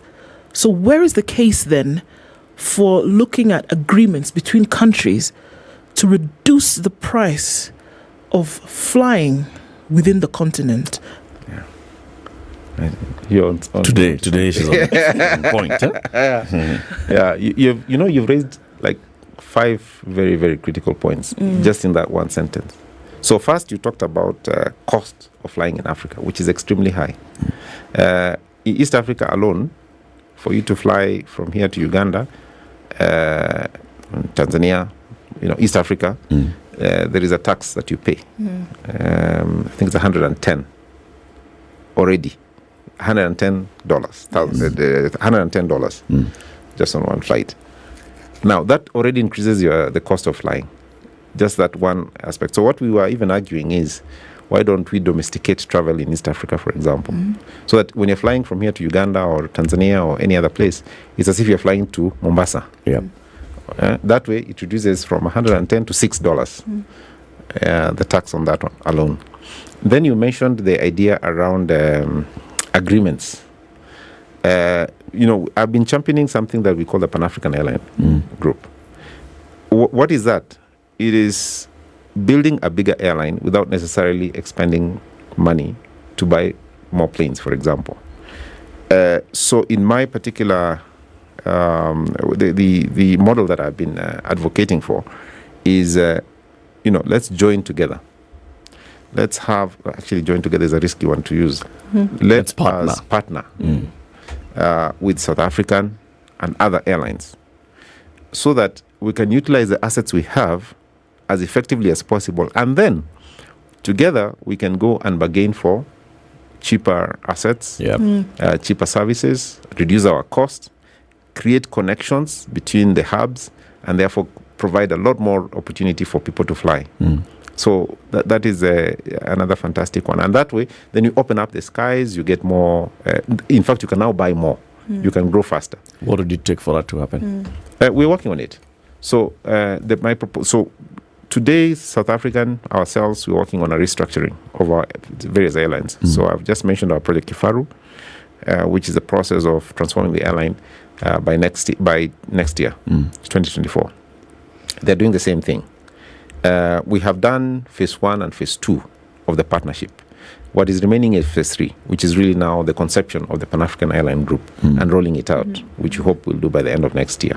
That will support the sustainability of aviation in Africa, Kenya Airways, South African, and others that will join us going forward. There's a talk, Nine, of getting an investor. And that goes into what Gathara is also asking on social media. He's asking, can you really guarantee us that the taxpayer is not going to be called upon to bail you out again? And does it make any case for us to keep bailing Kenya Airways out?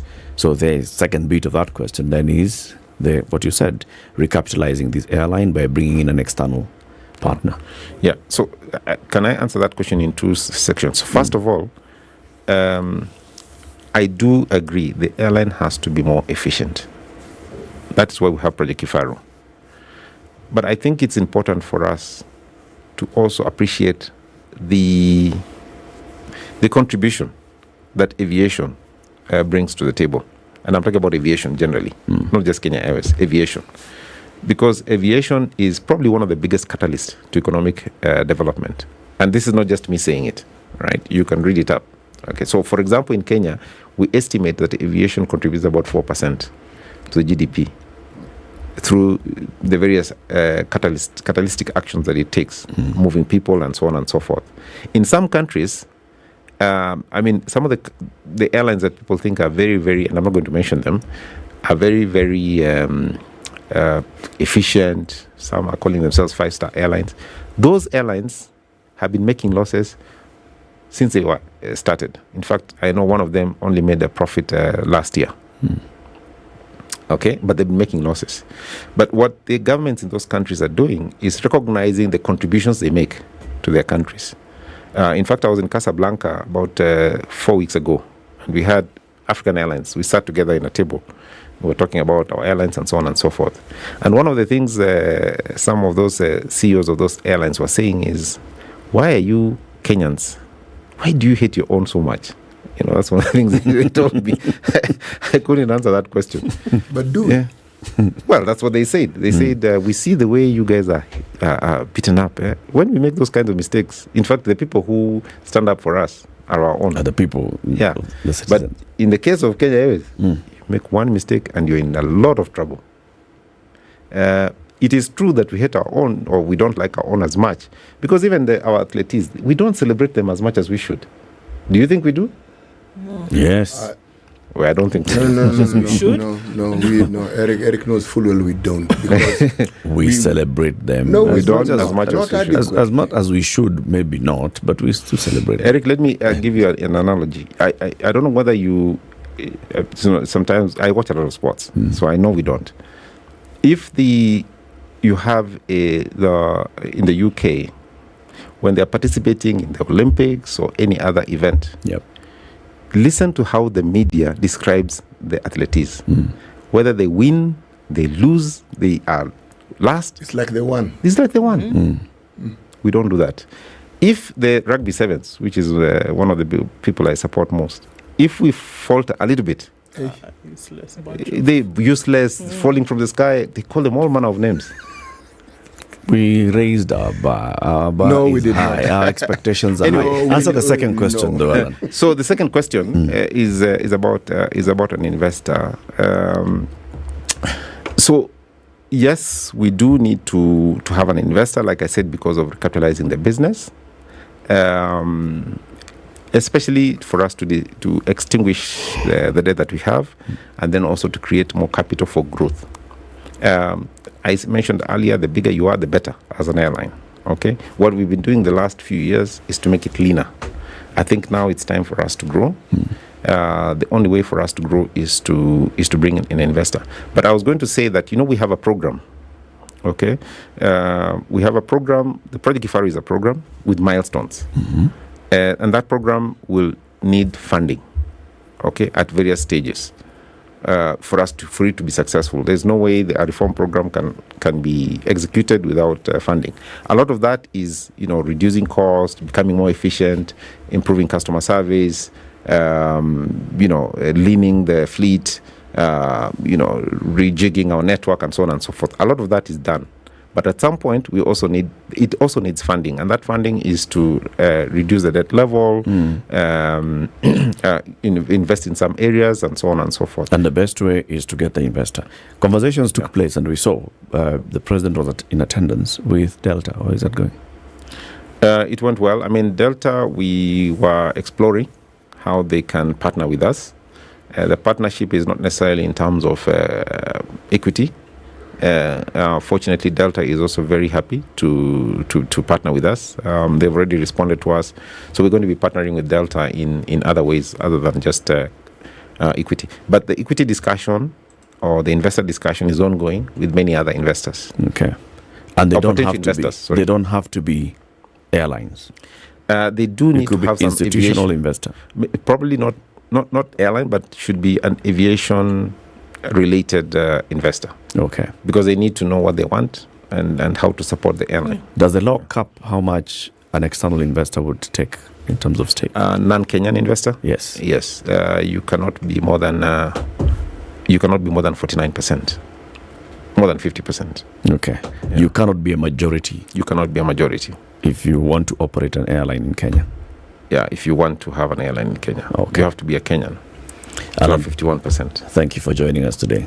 More conversations to come in coming days. Thank you. Yeah, and you still have a lot to explain and make people understand things that are happening. Yeah. I think the important thing, if I may quickly add, is to again reassure people that we're working extremely hard. And my promise to all the stakeholders is that watch us this year, next year. By next year, we are very confident that we'll be able to turn this around. And by next year, just to be clear, is not the next results that you're going to announce? No. It's not the end of 2023. End of is the results for end of 2024? That's correct. Which will be in March 2025? That's right. Okay. Yeah. Just so we don't crucify you next year. Alan Kilavuka, Group Managing Director and CEO, Kenya Airways. It's 8 a.m. Good morning. And killed allegedly by police in Kisumu County. Additionally, an incident where a man was shot and injured allegedly by police in Kisumu County. IPOA is also investigating an incident where a man was shot and injured allegedly by police in Migori County, and 2 incidents in which police failed to provide adequate security to protect private property in Nairobi County, while it called upon the police to abide by the law in exercising their constitutional function of protection of life and property. The authority assured that its monitors will remain deployed on the ground to ensure accountability is served where due. Now, the Media Council of Kenya has condemned attacks meted on journalists covering yesterday's protest that were called by Raila Odinga-led Azimio One Kenya Coalition Party. Several journalists were physically attacked during the protest, with some losing their valuables and the equipment destroyed. In a statement, the media watchdog termed the attacks as not only self-defeating and a threat to democracy, but also noted that they undermine press freedom, limits the public's access to information, violates human rights, and can cause physical or psychological harm. While rooting for their protection, Omoyo noted that journalists play a vital role in providing timely information to the public, terming any attempt to intimidate or harm them a direct assault on freedom of press, which is a fundamental right. Now, ICT CAS Dennis Ithumi has filed an application in court seeking to set aside the High Court orders that barred him and his colleagues from assuming office. In its ruling, the High Court ruled in favor of the petitioners, LSK and Katiba Institute, who argued that President William Ruto erred in appointing the 50 CSs. Justice Hedwig Ongudi said the mention of the case today. Ithumi argues in his application that the petitioners are on a fishing expedition. Now, Kenya and Germany will prioritize the elimination of non-tariff barriers to boost trade. The move, the two countries said, will reduce the cost of business and ease the movement of goods and services.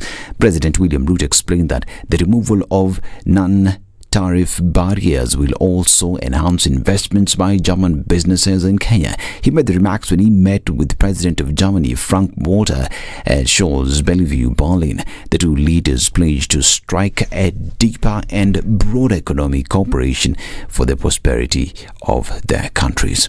Now, Cabinet Secretary for Lands, Public Works, Housing and Urban Development, Zakaria Njeru, will officially open the meeting of the Executive Board of the UN Habitat at the UN headquarters in Gigiri, Nairobi. The CS is expected to speak on the important role UN Habitat is playing in Kenya's development, especially as it relates to housing and urban development. The Executive Board of UN Habitat is composed of 36 member states, and its functions to provide oversight of the body by its members. The board also guides in ensuring accountability, transparency and effectiveness in operations of UN Habitat.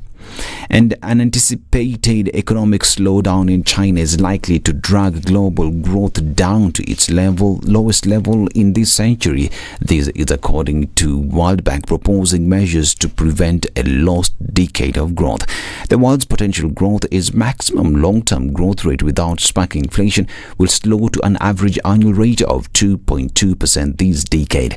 A confluence of factors including the lingering impact of COVID-19 pandemic, the war in Ukraine, and the ongoing risks to the financial sector in Europe and the United States are all acting to slow the global economy, which the bank expects to expand by just 1.7% this year. The Washington-based multilateral lender predicts that China's economy will help keep the global economy from entering a recession due to an annual growth rate of 5% this year. This is Newswire. I'm Dennis Aseto. Good morning.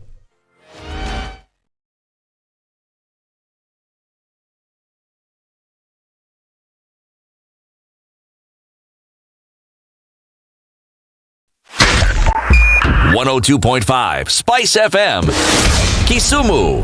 All right, we're looking at traffic coming off the Thika Superhighway this morning. It's heavy coming into the city, and we're looking at it coming to the Pangani Underpass. It's going to take some time to get out into the CBD. It's heavy coming out of Westlands. We're looking at James Gishuru, heavy with traffic spilling over towards Waiaki Way. Looking on Gong Road this morning, traffic is coming in heavy from that junction from Gong Town. So we're going to also see traffic coming off of Magadi Road, joining with Langata Road this morning. Heavy traffic into the CBD through the Nyayo Stadium roundabout. Jogo Road started heavy, it still is, and we're looking at it coming on towards Landis and the other direction in and outbound from Lusaka. North Airport Road is heavy, Outer Ring also doing the thing this morning. So traffic hour proper is where we are. Let's know what's going on with you in the city this morning. Talk to us on SpiceFM KE on Twitter.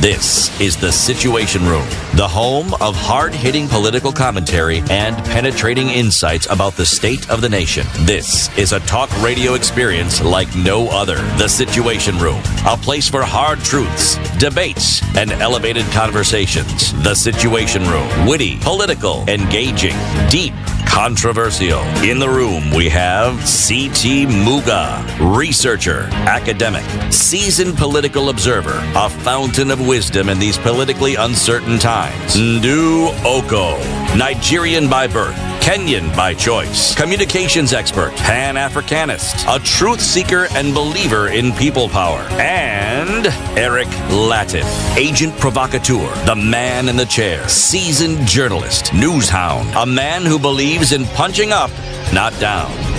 This is the Situation Room, 7 minutes the only way to start your day. Welcome. This is the third hour of the Situation Room, still on KTN Home, still on Spice FM, where we are every weekday morning, and still live streaming the show on YouTube and Facebook, Spice FM KE. CT, let's do a quick exercise here. Check your phone. Phone? Yes. Okay. Telephone, mobile, simu ya rununu. Okay. Ama ya mkono. Ile ya kwanza. Open a new message. Not WhatsApp, the other one. Okay. For SMS. Yes. All right. Where do you want to write first? The message or the number you're sending to? You know, I'm actually following instructions. Oh, yeah, so what? Tell me what to do next. Okay. I have done what you've asked. Okay. New message. New message. Write new message. Write 2 rivers. Just 2 rivers. 2 as in... However you want to write it. Okay. 2 as a 2. Or 2 as emoji. Okay, I've written 2 rivers. And then send it to 22 365. Okay, 22 365. Oh. Then again, 22 365. 22365.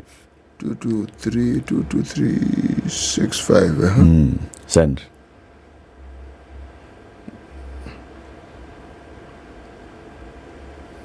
Okay.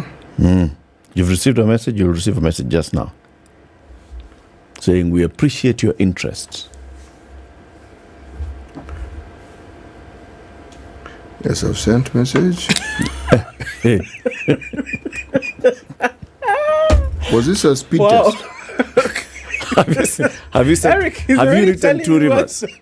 I've written everything. I'm just asking. Remember, have you 2 rivers send? comes in the body of the message. The double 2. So this phone that I'm using, is it the one you lent me or is it mine? you don't. It's my phone. Did you press I'm send? doing what they're doing, what they've asked me to do, and then they're busy giving me further instructions about my phone. Keep it. I'm just checking. Yikes. Yes, I sent the message and I was welcome. If you do that, you'll receive a message. It says, we appreciate your interest in Centum Real Estate. Our sales team will get in touch shortly with attractive investment opportunities. They'll give you more information. You can actually call us directly, or you can go to our website, www.centumre.co.ke, and then they'll give you more information about the Two Rivers development that I've been telling you about. Yep. They have beautiful apartments that are coming up there, various sizes, and at various stages. You talk to them, and you can start your journey towards home ownership thanks to Centum Real Estate. Higher. Now let's move a conversation to health. Okay. For your own good. For my own good. Just like that SMS was for my own good. For your own good. All right. There are many for my own good. Oh, yes. Okay. So we've been having conversations with our friends from Kemri Wellcome Trust research program. And today we want to talk about universal health coverage, right? Because everything that we keep talking about, research in health and all, there's also the other element of research in health, which talks about how best to actually deploy your health systems. Now, we have been having a conversation about universal health coverage. It was one of the big 4 agenda for the Ruto second term. It's one of the big 5 agenda for the William Ruto Kenya Kwanza administration, universal health coverage. And they've said, both 2 administrations, that the National Hospital then Insurance Fund, which is now the National Health Insurance Fund, is the vehicle to be used to deploy UHC. Now, we want to ask ourselves, so what does that mean? How do we finance our health systems, and how do we actually make them work so that universal health coverage actually works? Is NHIF the most practical way of realizing this? We are joined by Professor Edwin Barasa. Professor Barasa is the Deputy Director at the Kemri Wellcome Trust Research Program. Good morning, bro. Good morning, Eric. Karibu sana to Kenya's biggest conversation. Asante, thanks for having me here. You're Taylor and City's Taylor. Same what's up. Same what's up. Walisomea same shule ile. Maybe your Taylor alisomeshwa na Taylor wa City. One of those. One of those. Interesting to have a conversation. Excited to have a conversation with you. Let City welcome you with today's proverb. It is one of those cryptic ones. It only requires a professor to actually decipher. I chose this proverb because I couldn't understand it. Because you knew Edwin is coming. I knew Edwin was coming. And I figured this man can unravel this one. Do not dispose the monkey's tail before it's dead. Do not dispose the monkey's tail before it's dead. Okay. Hiya, Professor Barasa. We have tried. Our books zimeishia hapo. Now, please. Do not dispose a monkey's tail before it's dead. I think the proverb, if I were to interpret it, essentially means that we shouldn't be too quick to dismiss anything, any initiative, any project, before we consider if there are alternatives or options to turn things around. So when things are not working very well, we have 2 options. One, we can decide to cancel the initiative altogether, or 2, we can decide to think about how do we turn things around. So before the monkey dies, don't throw its tail away. That's how I'd interpret it. But, happy to hear from you whether that's... The explanation makes a great deal of sense. You'll not be happy to hear from us, Prof. Let's just say we are happy to hear from you. Does it finally... So I hope that's close to, what the meaning is. Does it start to make sense?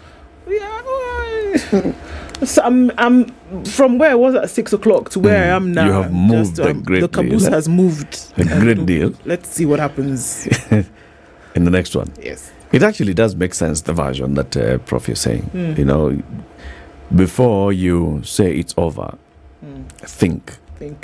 Is it really the way it should end? Yeah. Don't be too hasty about your decision. Exactly. So that's how I'd look at it. Think about options to turn things around. Right. Yeah. Before you, give up on something altogether. Yeah. Voila. Good one. Now, let's talk about health financing. First of all, let's just understand the terminology. What does that mean? Great. Financing health. Financing health. So great. I mean, we know that whatever it is that a country sets out to do, it requires resources. So when you think about any sector within the system, within a country, whether it's education, whether it's agriculture, health, and so on, you have to think about where will the resources come from? How will you deploy those resources? And how do you use those resources within a sector? So when we talk about health financing, what you're talking about is how do we resource the health system? Where do we look for funds? How much do we need? How do we spend it? And what do we spend it on? And what implications does it have to health system goals? So a health system has, you can list very many goals, but really what we want is to improve the health of the population. And we want to do it efficiently, and we also want to do it equitably. Okay. Yeah. Makes sense so far. So it's about getting the money. It's not just about getting the money, right? And this is the important thing. It's about, one, getting the money. Okay. First of all, figuring out how much money do you need. Okay. Then two, getting the money. And second, and more importantly, how do you spend that money to achieve your goals? Because you can have, all the money in the world, but still not achieve the goals that you want to achieve. So I'll give an example. When you think about the way health systems across the world are financed, the United States is the most financed health system, and yet it has, the level of financing is not at par with the health outcomes that we have in the country. So what that tells you is that it's not just about the money. You can mobilize a lot of resources, but spend it in a way that doesn't make you achieve your goals. So in a sense, spend it in an inefficient way, so you have a lot of wasting, or spend it in an inequitable way, so you end up benefiting the well-off in society as opposed to the people who actually need it. So that's really what we need to be thinking about, moving away from just we need the money to also think about how do we spend the money. Spend the money. Yes. So health financing concerns itself with all of that. Where do we get the money? How do we structure that money? And how do we spend it within the health sector in a way that helps us to improve the population of the country, people's, or rather the health of the population of the country. Okay. Yeah.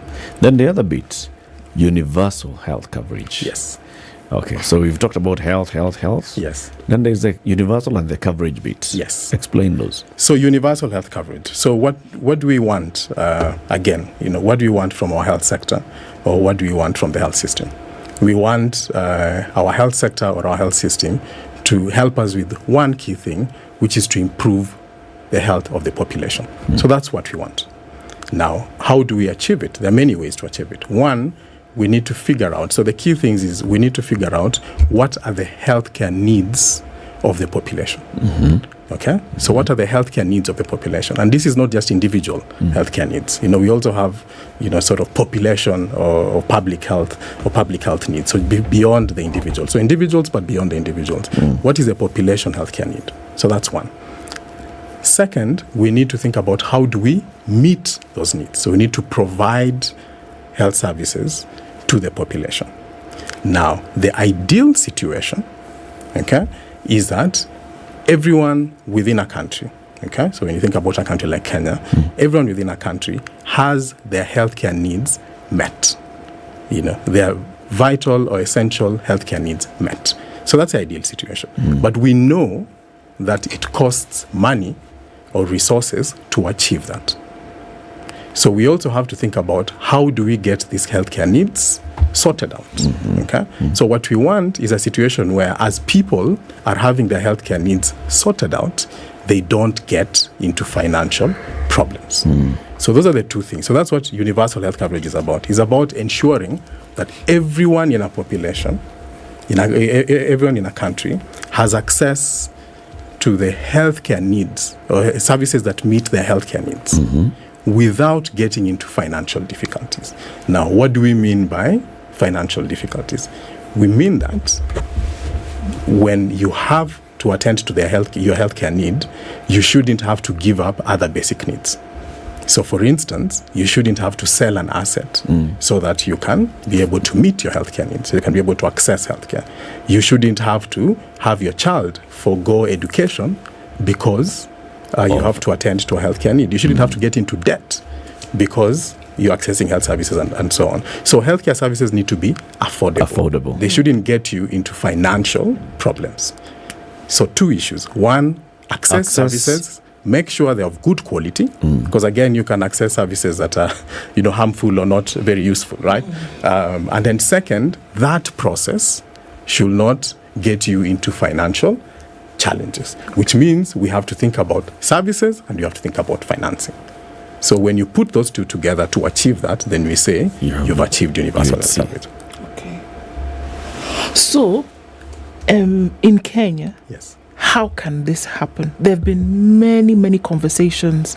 People have suggested this, that, the other thing. I'm almost sure there's a paper sitting somewhere that somebody has put together very well in terms of how this ought to play out. Yes. But if you look at the practicality of matters, yes, the 2 things that you've said, a recipe for the completion or the successful achievement of UHC, the services and the affordability of it. Yeah. Do we have a marriage of the 2 in the country at the moment?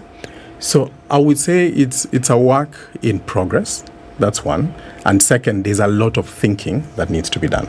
So the question you've asked is quite broad, right? And it has several layers. But at the very top, again, going back to services and financing. On the services bit, as a country, the work that needs to go into is to figure out what are the healthcare needs of the population. Okay? Because different populations have different healthcare needs. So in a country like Kenya, most African countries, infectious diseases have been a problem for a very long time. Which is quite different from countries in the north, for instance, in the global north, where non-communicable diseases, so your diabetes, hypertension, and so on, have been the biggest issue. So if you are to map out healthcare needs for Kenya, they'll be slightly different from healthcare needs for a country like the UK, for instance. But then over time, what we are seeing is that the non-communicable diseases, your diabetes and hypertension, are getting to be at par. But we still have your infectious diseases. So what I'm trying to say is that the healthcare needs of populations are unique. Okay? Yeah. And so what you need to do, the first step is to figure out what are those healthcare needs. So map them out. Okay? And then second, map out what services do you need to provide or meet those needs in the population. So that's on the one hand. Okay? Now, when you do that, what you're going to realize, which is not a problem that is unique to the health sector. It's the age-old economic problem, which is that needs will be way more than the resources that are available. Okay? Which means you have to prioritize. You have to think about, we have 1,000 needs, but the resources that we have are less than that. So can we figure out, what services do we, or rather, how do we prioritize to meet these services in a way that fits within our resource envelope? And there's a process to do that. And you have to think about what are you trying to achieve to get there.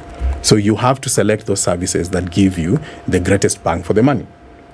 Because you can't meet everything now. It's a process. Okay? So figure out the needs, prioritize them. Now, once you do that, then figure out what resources are required to sort that out. Then start thinking about now your financing. How do we structure our financing system to meet those needs? Okay. And that is about, number one, what are the sources of funds? How do we mobilize resources? Then second, how do we bring them together, so that everyone is covered? Remember, it's universal health coverage. So how do you make sure we bring everyone under this roof when you mobilize resources? And third, how do we actually deploy those funds? How do we pay for these services? How do we purchase them? How do we make sure that we link the services to the people and so on? So it's really layered. And what I've done is to give the sort of, because you've asked, how do you achieve universal health coverage? You have to figure those two. But we need to get into, so for each of those, you have to go granular. This is what you need to do for each. Exactly. A lot of pressure, in my opinion, has been put on the contribution. The cost element. Yes. Without necessarily looking at these other elements that you talked about. Yeah. So look, it seemed like a very cut and dry formula. You pay your 500 shillings per month. Yeah. UHC is achieved. Yeah. Without looking at these other things that need to happen. Should it be though? I mean, and it could be rudimentary thinking, but should it be that if you had everybody in the country contributing what they were on a monthly basis, for example, then the resource element essentially would be sorted out, because you should be able, 40 million people giving you 500 odd shillings per month, you would have the resources that you needed. And then the application of strategy, then when you map out, like we know, for example, the northern parts of the country, this is a health, burden. Or this is the disease burden kind of thing. The strategy, then you already have people who are working on things like that. Would it then be easy? So the pressure that has come on that money per month looks like the biggest part of the puzzle to figure out. So there are several issues there. One is the 500 shillings, and that sort of so you're making the assumption that we are moving towards UHC using the NHIF because it is an right. And before we get to the 500 shillings, what we need to think about is, number one, first of all, how much resources do we need? Okay, who said that 500 shillings is the level of resources that we need, to be able to say that it's 500. Optimal way of collecting those resources. How do we collect resources, right? Because that's an important function for health financing. And it's important because and from the experience across most low and middle income countries, that a strategy to collect health revenues through contributions, asking people to pay every month, is not a feasible strategy. Okay? So before we even talk about the 500, we have to talk about how we're collecting it. We are collecting it by asking people every month to pay the 500 shillings. Okay? And the evidence is quite clear, and the experience from Kenya is quite clear, that it is not feasible to ask people every month to make contributions. Why is it not feasible? Why is that the case?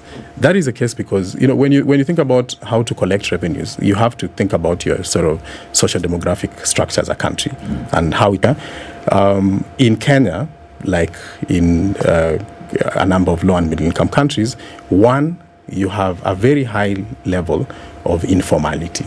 So your labor market, the way employment is structured in Kenya is such that most of people who are employed are in the informal sector. Okay. Now, what it means practically is that their incomes are unpredictable.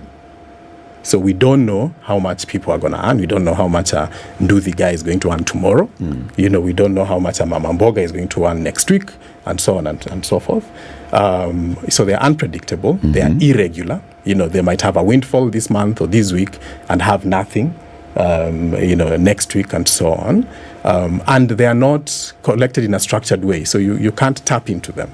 Okay, so that's a challenge with the informal sector. Now in Kenya, the informal sector is about 83%. So most of our population that are working are in the informal sector. Now, poverty is another thing. In Kenya, the last census, which was, measure of poverty in Kenya was about 2015, right, which told us that about 36% of our population live below the national poverty line. So we are saying the majority of our population are, number one, poor, live below the poverty line, so affordability is an issue, and second, are in the informal sector. We don't know their incomes, we can't track their incomes, it's unpredictable and so on, which means when we ask them to make contributions every month, we are not sure they'll be able to do it. Okay? Now, and that comes with specific challenges for collecting revenues for the health sector. One, what is okay? So go out there, convince people, and people are reasonable. They will register, but then over time they fall off. We did a study about a year or 2 years ago, following up individuals with hypertension and diabetes over a period of 1 year. Because the assumption was if you register these individuals with the NHIF, then their healthcare needs will be sorted. Okay, NHIF will pay for them, and so got registered at the beginning of the year, followed them over a 12-month period. At the end of the 12 months, 70% had fallen off. Okay, so you have an attrition rate of 70%. Wow. Why had they fallen off? They're falling off because, number one, most of the time they can't afford. Okay? Number two, like we said, their incomes are unpredictable. So this time they have money, the next time they don't have money. And so they are unable to pay. And so on. And then third, because it's voluntary. It's not, these people are not captured automatically. So because it's voluntary, then human nature, when you look at the way human beings behave, is such that they do things when they think there's something in it for them. Yeah. Okay. So we have what we, in technical terms, we call it adverse selection, where the people that stick in are the people that need it the most. Yeah. And then the people that think they don't need it don't stick in. So you have a situation where, young people, and a lot of the informal sector, you have young people driving motorbikes around and so on. They don't think that. They don't think they need it until something happens. Yeah. Okay? While you have people that actually need it. So the people that actually need it sometimes get into it. So that is a problem you have. You have people that really, really need it in. You have people that don't need it, think they don't need it out of it, and so it tips the balance. So you have a situation where it becomes unsustainable for the fund to. But Professor, hold on, City. Yes, let's do that break. Okay. Let's have some Minute Maid, and let's give Prof some Minute Maid as well. Okay. Tell him why. Well, when you're turning and twisting and figuring out just the costing element in something like universal health care, that can give you a monumental headache. Simply because the variables you're dealing with are forever changing and some outside your control. Now, the possibility of the stress factor playing a very huge role in your well-being is enormous. So you need a break. Now, what Minute Maid does, it helps you exhale. That's what it does. Good.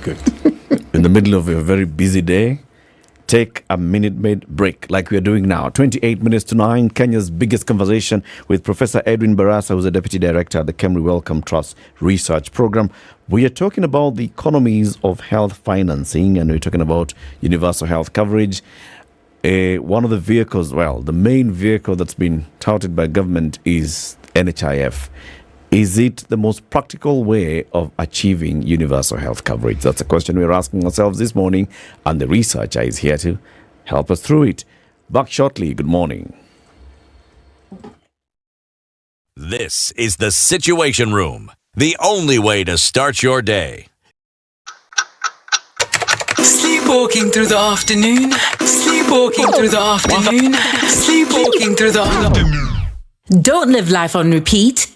Enjoy your break moments with Minute Maid Delight, a treat that awakens your senses and fills you with vitality. So fill those break moments with the indulgent sensations of Minute Maid, featuring delicious mango, tropical and apple flavors. Minute Maid, filled with life. Are you looking for your dream home or the perfect plot of land to build on? Look no further than Digger Real Estate, the e-commerce site for all your real estate needs. From cozy apartments to sprawling estates, we have a wide selection of houses for rent and for sale. And if you're looking to build from scratch, we have prime plots of land available for purchase. Don't settle for anything less than your ideal home. Head to realestate.digger.co.ke today to start your search. Digger Real Estate, where your dream home becomes a reality. Can you dig it?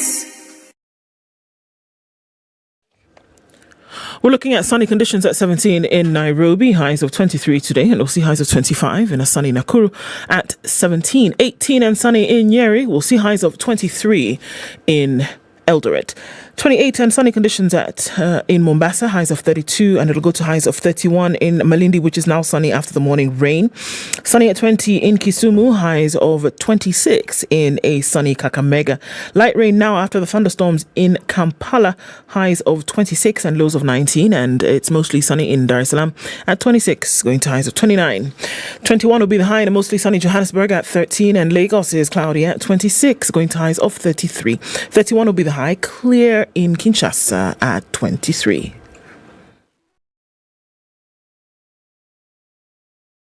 Mature, intelligent talk every morning. Done right. 94.4 Spice FM, Nairobi. All right, at a few minutes after 8:30, we're still looking at traffic heavy in some parts of the city.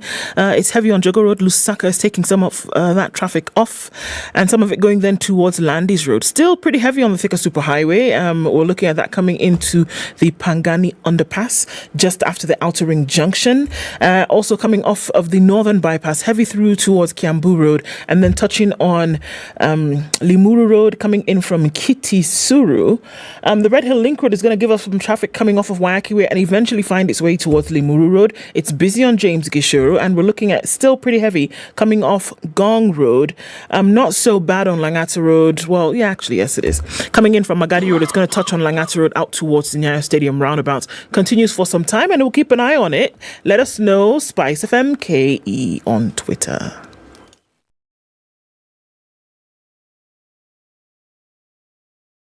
Are you ready?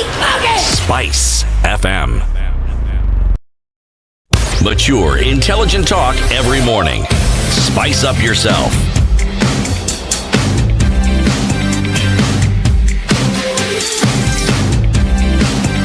Mornings done right. 94.4 Spice FM. Welcome Trust Research Program CT. Yeah, this discussion around UHC and whether people who work in the informal sector can afford it is a truly interesting one. Interesting in this sense, these people make a living in this sector. They parent, they have families, they survive with it.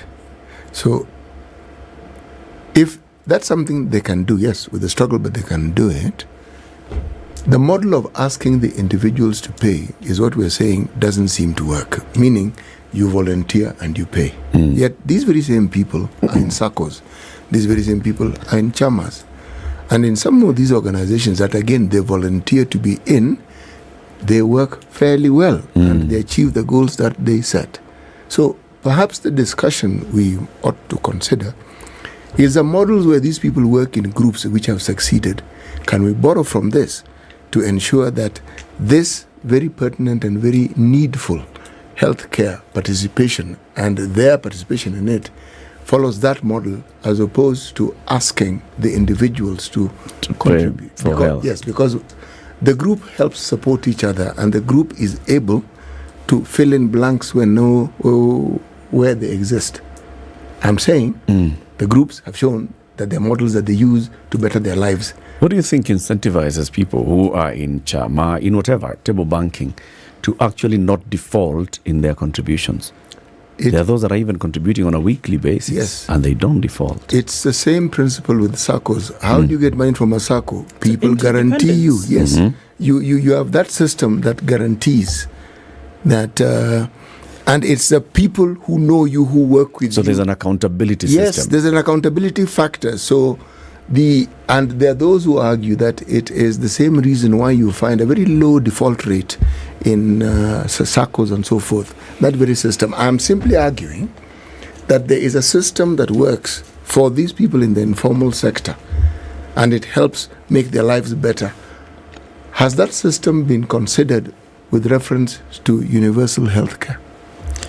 Thanks, and I think that's quite an important question that has several dimensions, right? The short answer to that is yes, that has been considered. So if you brought someone from the NHIF here and asked them whether it's a strategy they use, they'll say yes. In trying to think, because the NHIF is not blind to these challenges. You know, they know that we have to think about how do we capture people from the informal sector. And one of the strategies that the NHIF has attempted to use for a long time is let's try and get them through their organized entities. So, you know, SACCOs and so on. Okay, so it's a strategy that has been tried, and again, it's a step from trying to look for the individual, because what you want is people who are organized or aggregated. So you have an individual, you have a SACCO, you have more people, you can convince the SACCO to make some contributions to the NHIF and so on. And so the NHIF has tried to do that, but again, we are here, right? So what does that say?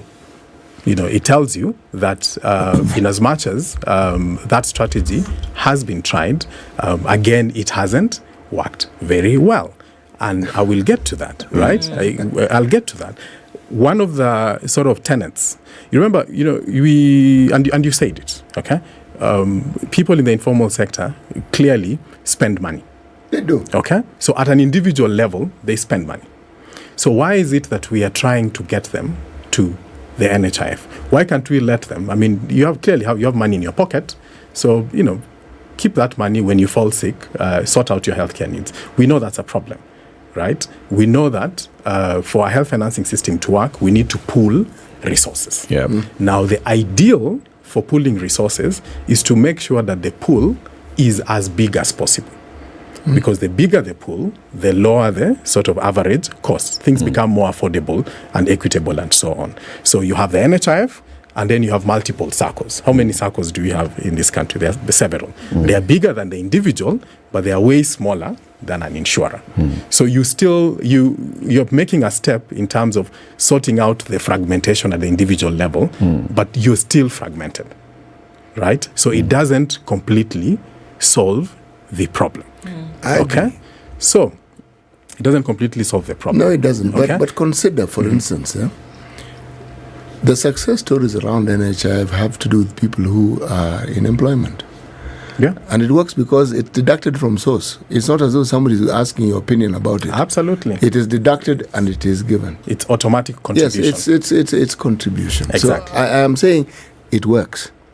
No. You're saying making collecting funds from formal employment works. That's what I'm saying. Because of the mandatory nature. Exactly. I'm saying so that works. Yes, and it does. so NHIF, when you look at the population in terms of formal sector and informal sector, formal sector is 100% because you and I don't make decisions. Salary checks in a couple of days, NHIF is already gone. Yeah. Okay, so very great way of making sure that there's compliance and so on. Yes. Okay? The challenge is with the informal sector. You can't make it. It's the voluntary difficult. bit At of the it. baseline, the default is not, it's voluntary. The default is not automatic. So you have to think of what are the ways to make it automatic. Now, we can say, well, they make contributions to SACCOs. Okay? So if they make contributions to SACCOs, then let the SACCOs deduct. Remit on their behalf. Exactly. Yes. And like I said, the NHIF uses that approach already. So it's not a new proposal. It's a proposal that is being used. What's the success rate on those ones? It doesn't work very well. Why? So because is it the problem with the SACCOs, is the problem with the NHIF? It's at all levels. First of all, not all individuals in the informal sector belong to SACCOs. Second, not all SACCOs contribute to the NHIF. And third, SACCOs, like I said, are still fragmented. You still have quite a number of them. What we need to be asking, I think what we are probably struggling with, which is the LGO question, which is how do we collect revenues from these individuals? That's really the important thing, right? How do we collect revenues from these individuals? The idea is to figure out a contribution mechanism that is actually feasible. And we don't need to reinvent the wheel. Well, you can be creative and innovative, but it's also good to look at what others are doing. What are they doing? When they've been successful, And when you look, across the continent and in countries that look like ourselves, we have very many countries that have failed in terms of trying to get people to a health insurer, but we have some countries that have actually done well. So you have a country like Rwanda. You have a country like, Ghana. You have a country like Gabon. Outside of Africa, you have a country like Thailand and so on and so forth. And what these countries have done is to figure out that actually all these people pay taxes in one way or another, because as long as you're spending money, you are paying taxes. Okay? So taxes are an automatic way of collecting revenues from the population. And so what these countries have done is to use tax funds, to think of innovative ways of using tax funds to fund their health system. Okay? So I will give an example. Nigeria. Sorry, not Nigeria. That's a terrible example. It's a worse. Ghana. Right? Ghana.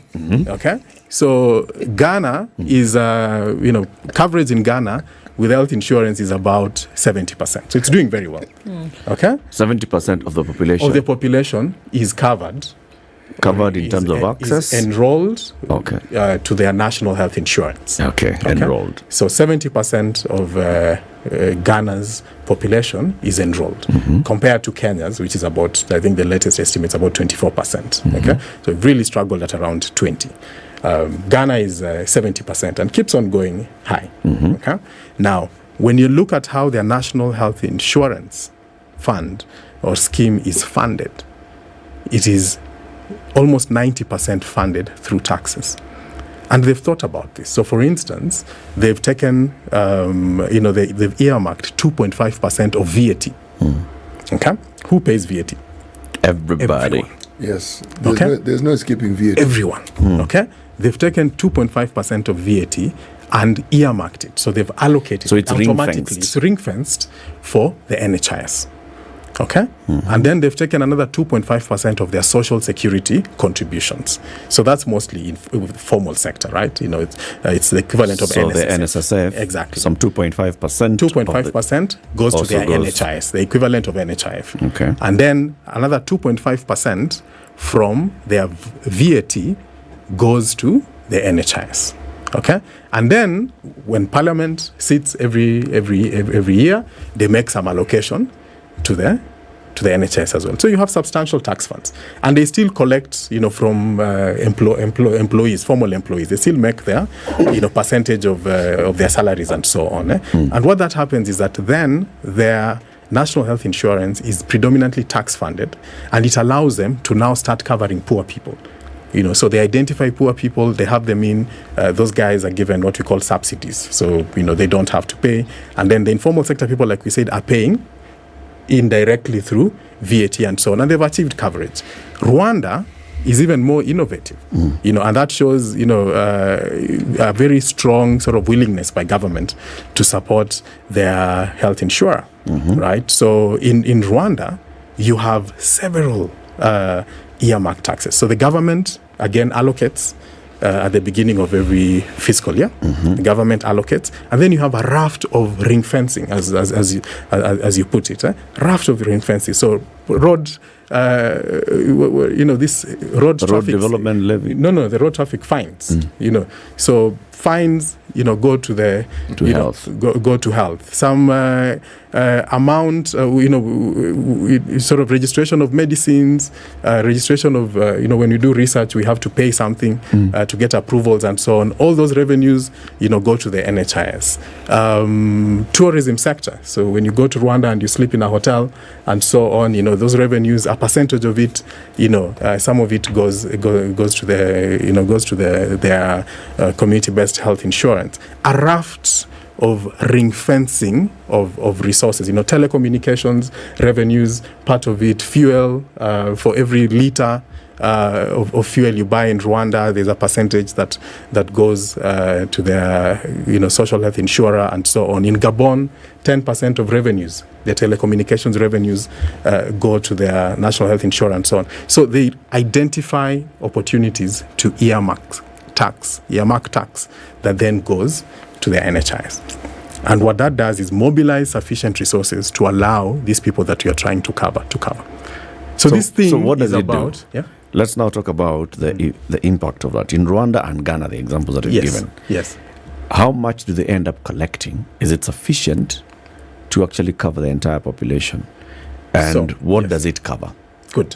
So, do they collect a sufficient amount to cover the population? Now, the numbers speak for itself, right?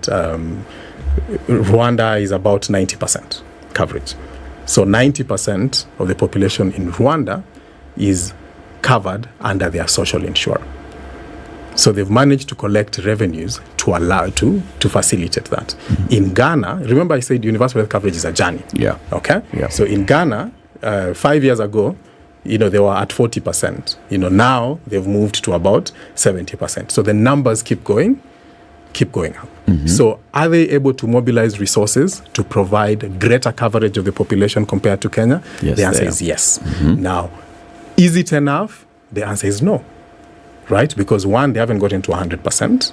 Okay? And second, they're still struggling with the challenges that every other health sector, especially in low and middle income country, struggles with, which is, yes, you've collected these resources, but are these resources sufficient to cover all our healthcare needs? And that's a progressive thing. Okay. So on that side, the answer is no, because so the idea is, if these are your healthcare service needs, you need to keep on progressively increasing up to the point where you get to an optimal level. And we haven't. No African country has reached there yet, but you have to make progress on all these dimensions. So and they are clearly making better progress on the financing dimension, which translates to the services dimension. So Rwanda is one of the countries, for instance, that met what we call Millennium Development Goals, the health goals and so on. It's doing very well in terms of coverage and so on. It's ticking the boxes. So let's compare those two people, okay? A Kenyan and a Rwandese. Yes. So Kenya, with the current improvements that have been done to the NHIF Act, let's actually take the latest one. Yes. Mandatory NHIF contribution. Okay. Let's assume we actually achieved that. Yeah. All right. So there's this mandatory NHIF contribution, whatever manner it looks like, right? Yeah. And we have more and more people now contributing towards NHIF. Yeah. And what the bouquet of benefits has been hailed as. Yes. You'll go in, you'll be able to cover a lot of your outpatient for all the health facilities, and a lot of inpatient, and then a lot of, for example, the big ones, the cancers and all, it'll cover to a certain extent. Compare that Kenyan and the Rwandese. Yeah. What is the Rwandese getting? So one of the distinct differences between what the Rwandese gets compared to what the Kenyan gets. Remember, one of the things you said is you have to think about how you're spending the money. So the way we call the benefit package, the list of services you're entitled to, right? So the list of healthcare services that a Rwandese is entitled to includes what we call primary healthcare, basic, essential healthcare services. Okay? While in Kenya, most of that list is skewed towards your secondary and tertiary care, so higher level, hospital care and so on. Okay? So that is a distinct difference. Okay. Now, what that means is that in Kenya, the NHIF becomes more important to you when you've been admitted, for instance. Now, when do you get admitted? When things are bad. Okay? Kenyans say mapema ndio best. So in Rwanda, because you're sorting out the basic primary healthcare, and preventive and promotive, you're able to catch diseases when they are less advanced before you need to be admitted and so on. And so the cost of healthcare actually becomes a bit lower, because then you're treating conditions that are at an outpatient level. They're still solvable, they're a bit more affordable and so on. So that's a distinct difference between what is happening in Rwanda and what is happening in Kenya. And it does have implications, because then it means if you gave the Rwandese, $1, and you gave the Kenyan health system $1, the Kenyan health system is likely to consume it faster, okay, for a few, for a smaller proportion of the population compared to the Rwandese system. So the Rwandese are able to extract more from that dollar compared to the Kenyan government. Edwin, and that is why go ahead. In Rwanda you have 90% covered, and in Kenya you have 20% covered. Are you suggesting that because the healthcare system that we've spoken of in Rwanda takes care of primary healthcare, that approach makes it far more cost efficient than the Kenyan one? Absolutely. Why? Absolutely. Primary healthcare is, the most cost-effective way to achieve universal health coverage, to sort out our population's health needs. Because primary healthcare is basically the basic care that you need, and includes things like, basic curative, but also preventive, promotive. Promotive is not, it's both at an individual level, but at a population level. It's your vaccines, it's, health education, is ensuring that, children are treated with, when they have basic problems and so on and so on. It's really that basic care. It's screening, for non-communicable diseases and so on. And the thing about that is that it catches, it prevents diseases from either happening or, occurring or progressing. So it catches them early. Now, that's better than waiting for a disease to develop. That's an advanced stage. Exactly. So in Kenya, we catch cancers when they're in stage 3, stage 4. Yeah. And they need advanced treatment, and we struggle with where to take them, and then the chances of survival are low and things like that after it has costed a lot of money. While in a system that has strengthened its primary healthcare system, we are able to catch those conditions earlier. We're able to manage them.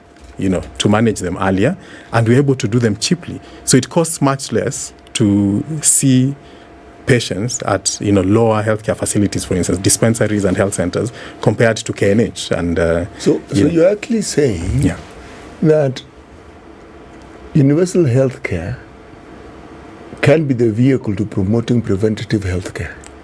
Absolutely. What you're saying is primary healthcare, which includes, your preventive and promotive and so on. It's a best pathway to achieve universal health coverage. So it's the other way around. Okay? For you, if you really want to get there, then if that's your best UHC, strategy. You better start at... You need to start there. That's your best strategy. Why? Because it reaches the most people. Okay? So it's very equitable.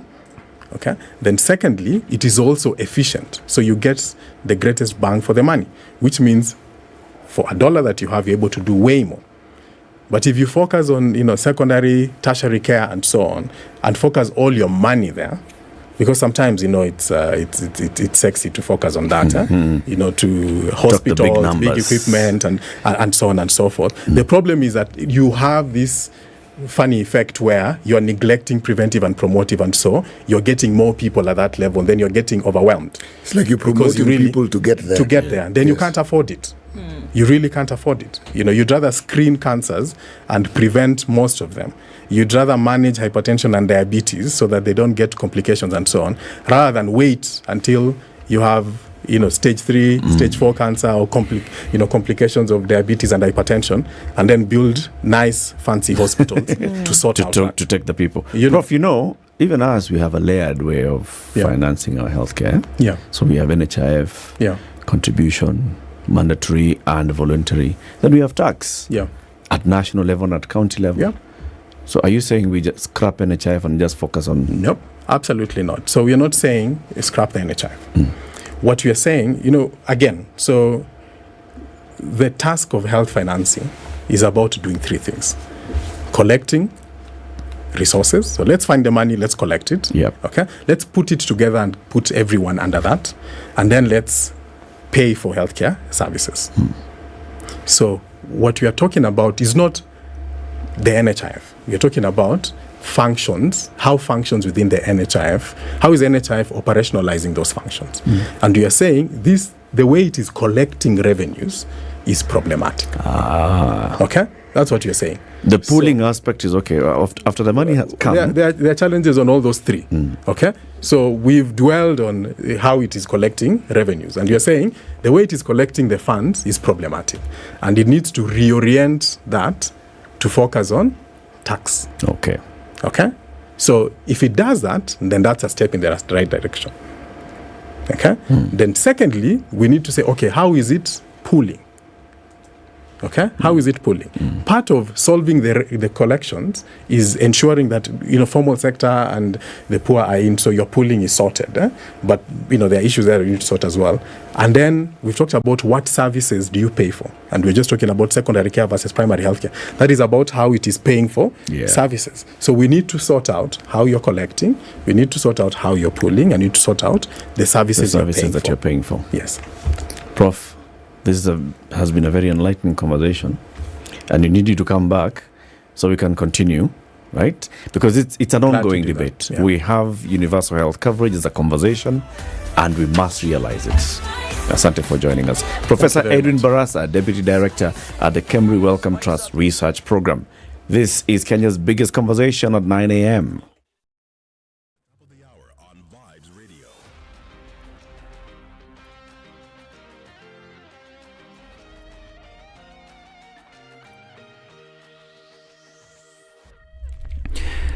Good morning, this is News. I'm Dennis Aseto. The National Council of Churches of Kenya and the Supreme Council of Kenya Muslims are today expected to hold an emergency meeting to assess the situation in the area following the hostilities that has been witnessed throughout the night after the protest in Kibra. Fierce clashes started early yesterday between two groups, one group appearing to support the security officers who were facing the protesters. However, the situation changed in the course of the night as the police officers withdrew but left the groups fighting, especially in Karanja and Olympic areas. The violent situation has made journalists unable to access the area, with residents warning them against the possibility of being attacked due to lack of police.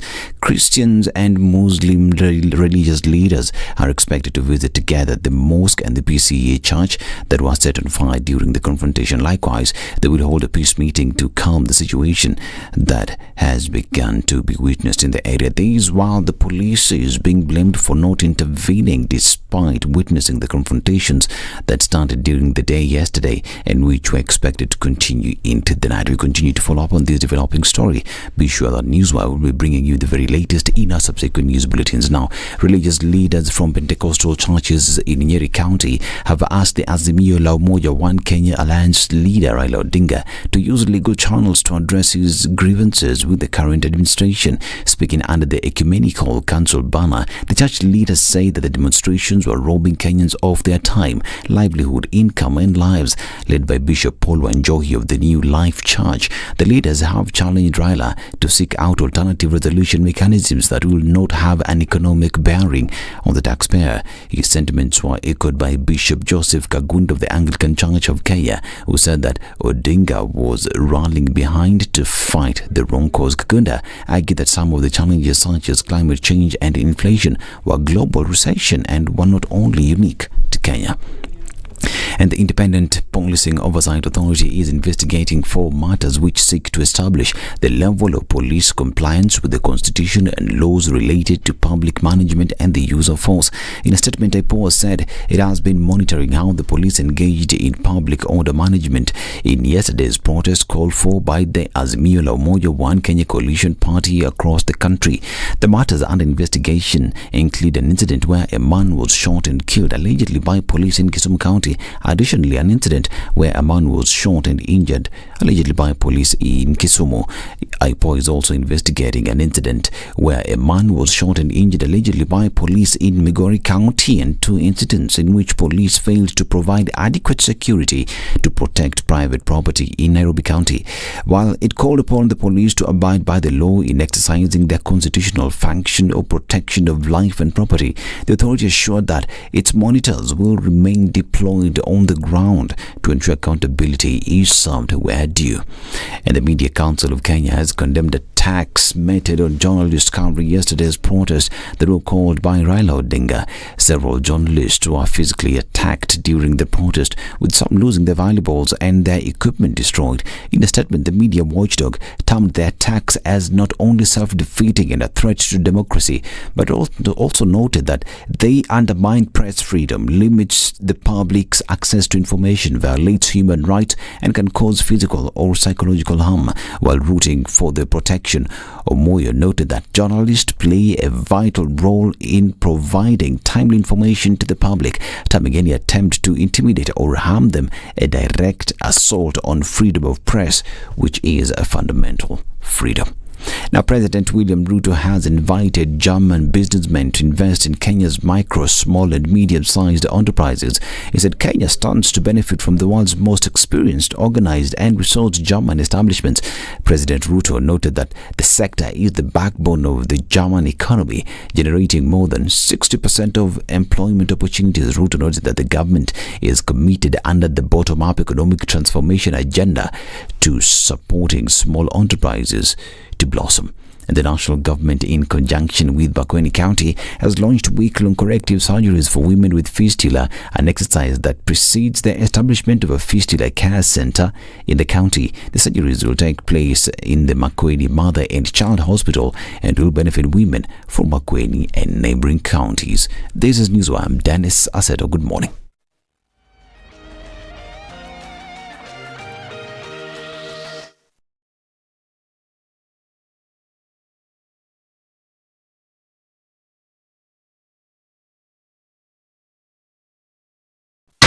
94.4 Spice FM. All right, so Nairobi. it's 9 o'clock and we're still looking at traffic in several parts of the city today. Still a bit heavy coming off of the Thika Superhighway.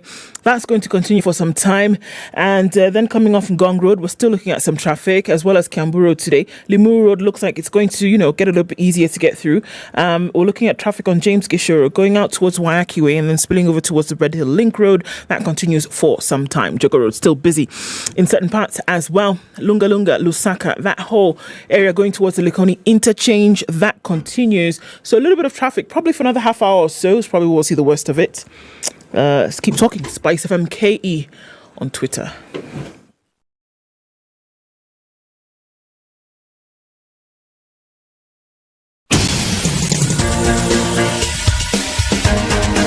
This is The Situation Room, the home of hard-hitting political commentary and penetrating insights about the state of the nation. This is a talk radio experience like no other. The Situation Room, a place for hard truths, debates, and elevated conversations. The Situation Room, witty, political, engaging, deep, controversial. In the room, we have C.T. Muga, researcher, academic, seasoned political observer, a fountain of wisdom in these politically uncertain times. Ndu Oko, Nigerian by birth, Kenyan by choice, communications expert, Pan-Africanist, a truth seeker and believer in people power, and Eric Latif, agent provocateur, the man in the chair, seasoned journalist, news hound, a man who believes in punching up, not down. This is The Situation. All right. On to the final hour of the conversation this morning, 7 minutes after 9. This is a Situation Room, live on Spice FM and online on Facebook and YouTube. We want to switch the conversation now. We have talked about Kenya Airways and the journey back to profitability that they are on. We have talked about universal health coverage and the journey back to good health as a nation. Now we want to talk about climate and why we need immediate climate action. And we have two scientists who are joining us for this conversation. One is Patricia Nyenguro. She's a climate change scientist and a principal meteorologist at the Kenya Meteorological Department. And then we also have Cromwell Lucarito, who's an agricultural meteorologist at the University of Nairobi. He's also a lecturer and a researcher there. Good morning, Patricia and Cromwell.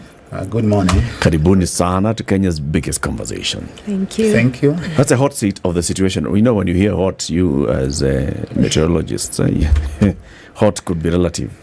As guys think hot and you, oh, the world is getting, I don't know what, warmer, you hotter, there's climate change. We want to discuss all those things and to get to understand what that is all about and what climate action is. But to welcome you to the conversation, this gentleman here called C.T. Muga has a day's proverb, and this week's proverbs are from the country of DRC. Yes, Democratic Republic of Congo, formerly known as Zaire. Do not dispose the monkey's tail before it's dead. Do not dispose the monkey's tail before it's dead. Yes, I chose this particular proverb because I couldn't understand it. So I was rather hoping that when I say it, some people might explain to it. Yes. I think Cromwell was nodding as you said it. Cromwell, when you hear this proverb from the DRC, what's your interpretation of it? Well, I was still reflecting, digesting on why the monkey, first of all, as well as the tail. Why those two? Why those two? And what the functions of the tail on this monkey is. Yeah? Because if the tail is disposed of, and then the monkey survival could be in jeopardy, or it could not function the way we know it. Sawa, now interpret the proverb. That was a good deduction of what they could be saying. Yes. Now the interpretation. Well, it's yet to come. It's yet to come. Yes. Patricia, I was hoping to give you leakage, as Cromwell was responding. Now it's your turn. Yeah, because I absolutely have no idea what that could mean. So, yeah, maybe CT will tell us. One of our listeners said something interesting. He said that if you dispose of the tail of the monkey, is it alive? It might think it's human. Without the tail. Without the tail. Yeah. So the monkey may think it's now become human. Yes, because It's transformed. It no longer has a tail. That's interesting. Okay. I think hopefully by the end of the show, Cromwell, this will have come to you because you're saying you're still digesting it. It's all right. Let's hope you'll have digested it by the end of it. Okay. Right. Now, Patricia, you come from the Kenya Meteorological Department. Yep. You know, you people are celebrated in some quarters, and you're completely misunderstood and therefore not celebrated at all in some quarters. Yeah. Okay. Now I straddle both sides. Let's start with the celebrated side. Yeah. The Kenya Met. Just paint for us the picture of the importance of Kenya Met and the position of Kenya Met in the global system. So, as the National Meteorological Center, we have the mandate to provide climate information, particularly for early warning. And we do this by providing forecasts at different time scales. So, we would provide daily 24-hour forecasts, relatively shorter term, weekly forecasts, seasonal forecasts, which is what most people know us for, which enable like planning for the rainfall season, like what we have now, And we also provide longer term projections, which is in the office which I sit in. So the longer term projections actually support government in developing long term plans in response to climate change. So basically that's what we have the mandate of doing. Okay. How do you link with other Mets in the region, in Africa, globally? Yeah. So all the Mets, in as much as we're part of government, we also under the World Meteorological Organization, which is an organization that, sets the standards of all the Mets and how we operate across the world. So we have standards on observations and how we observe rainfall, temperature, all these parameters, and how we transmit them. And we collaborate also in research and setting standards as well for researchers in using the data that we produce. We also, currently there is a call by the UN SecGen to provide early warning for every human being in the next 5 years. And so that calls for very high collaboration among all the Mets across the world to support capacity, those who have low capacity, technological capacity, and also financial. So we all work together. Yeah. Cromwell, you teach people to become meteorologists. Okay.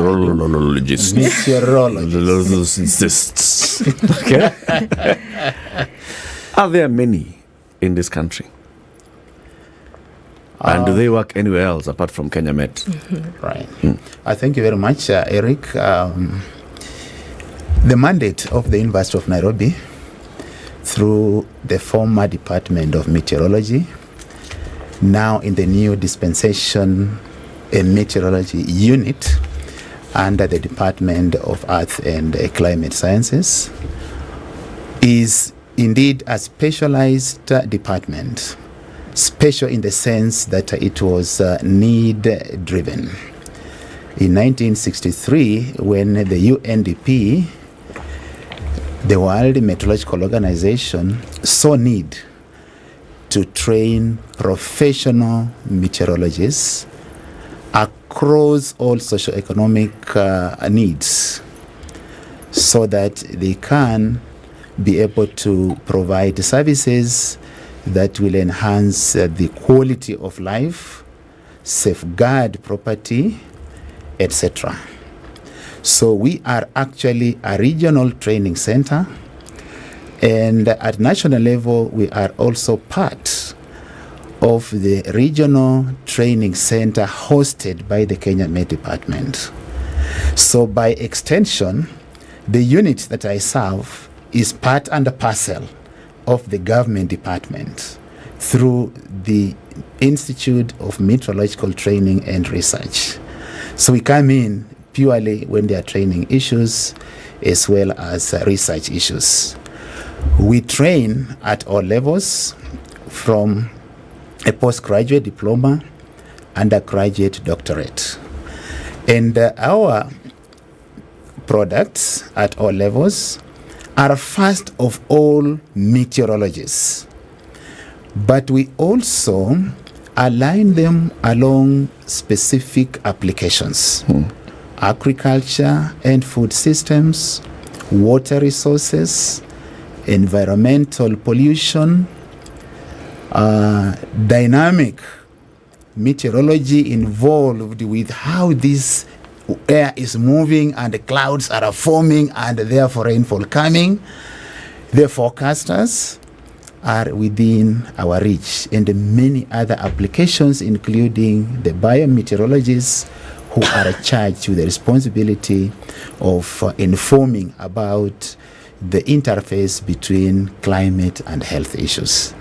Okay. So we are that versatile in terms of capacity development, not just for Kenya, but for the Eastern Central Africa region. We are still getting Southern Africa also sending their students, the northern part of Africa, Western Africa, also bringing their students for us to capacity build.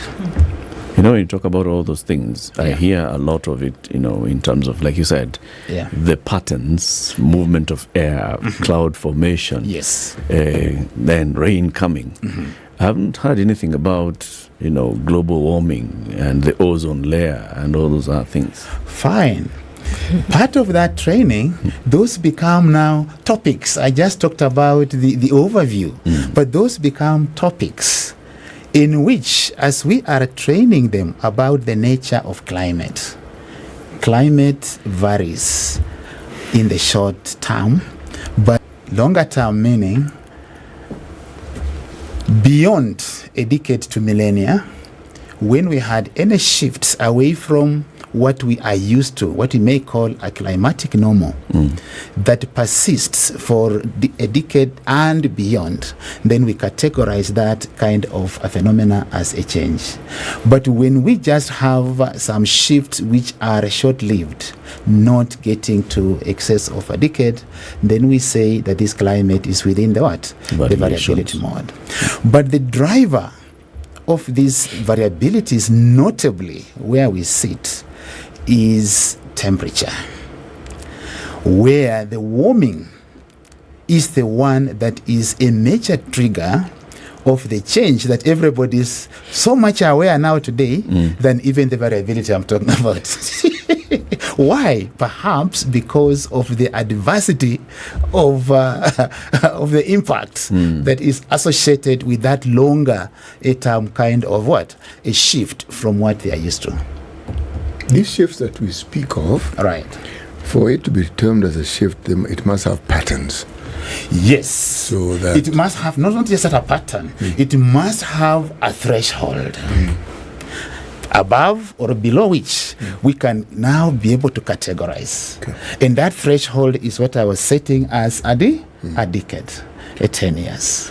If we have, say, statistically, I think all of us may have plotted some charts, right? Of whichever economic trend, even pricing, you will see some jumps up and down, fluctuations, isn't it? Yes. Even the climate behaves like that. So you can have a mean pattern, yes, which may point towards either an upward surge or a dip, or it could as well be leveling off. In this Department of Earth and Climate Sciences, do you also include and accommodate traditional earth and climate science, traditional earth and science practitioners? Like rainmakers and such? They are called rainmakers, but... in fact, they may be called rainmakers depending on who is actually addressing them. Yes, I think we value a lot the power of indigenous and local knowledge, especially in helping us downscale our focus to some local spots within a particular region. Why? Their knowledge is limited to that area where they have experiences. And the indicators that they may use to say whether it's going to be rainy or not are actually drawn from nature. based on their day-to-day interactions over generations.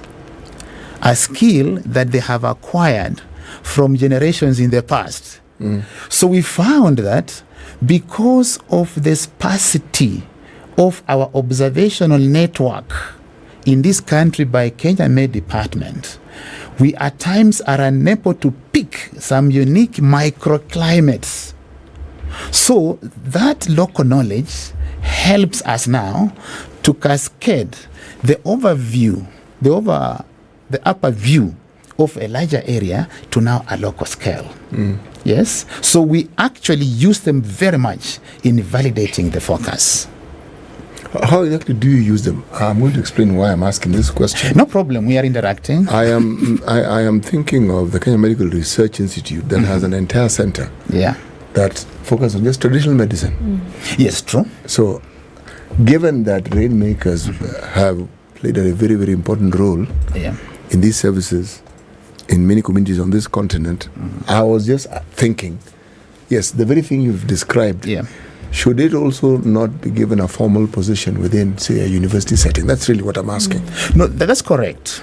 That's true, and it may not be better placed even at the university. We may need it a lot more at operations through that institute I have actually described. We can actually have it there because their input goes directly to feed into direct application by the users. So at the university, we don't have that outreach issue, right? Unless we channel it through the National Weather Services. So that's the best place to have it. So we proved the integrity of the indigenous and local knowledge through some scientific research, and we found them valuable. But that was at project level. So Patricia can pick up from there. At project, that's where I was very vibrant on this. Then my colleague can pick up because, like I said, KMD and us are one and the same in terms of capacity development. If I can lead on a question for that, Patricia. So, I mean, obviously, the conversation that we're having today is that climate action and mitigation measures for the environment have come front and center into the conversation. It doesn't matter where you are on the globe. If you're not having a climate action conversation, then you're not relevant. Why now? Well, I don't think we have to look very far to figure out why now.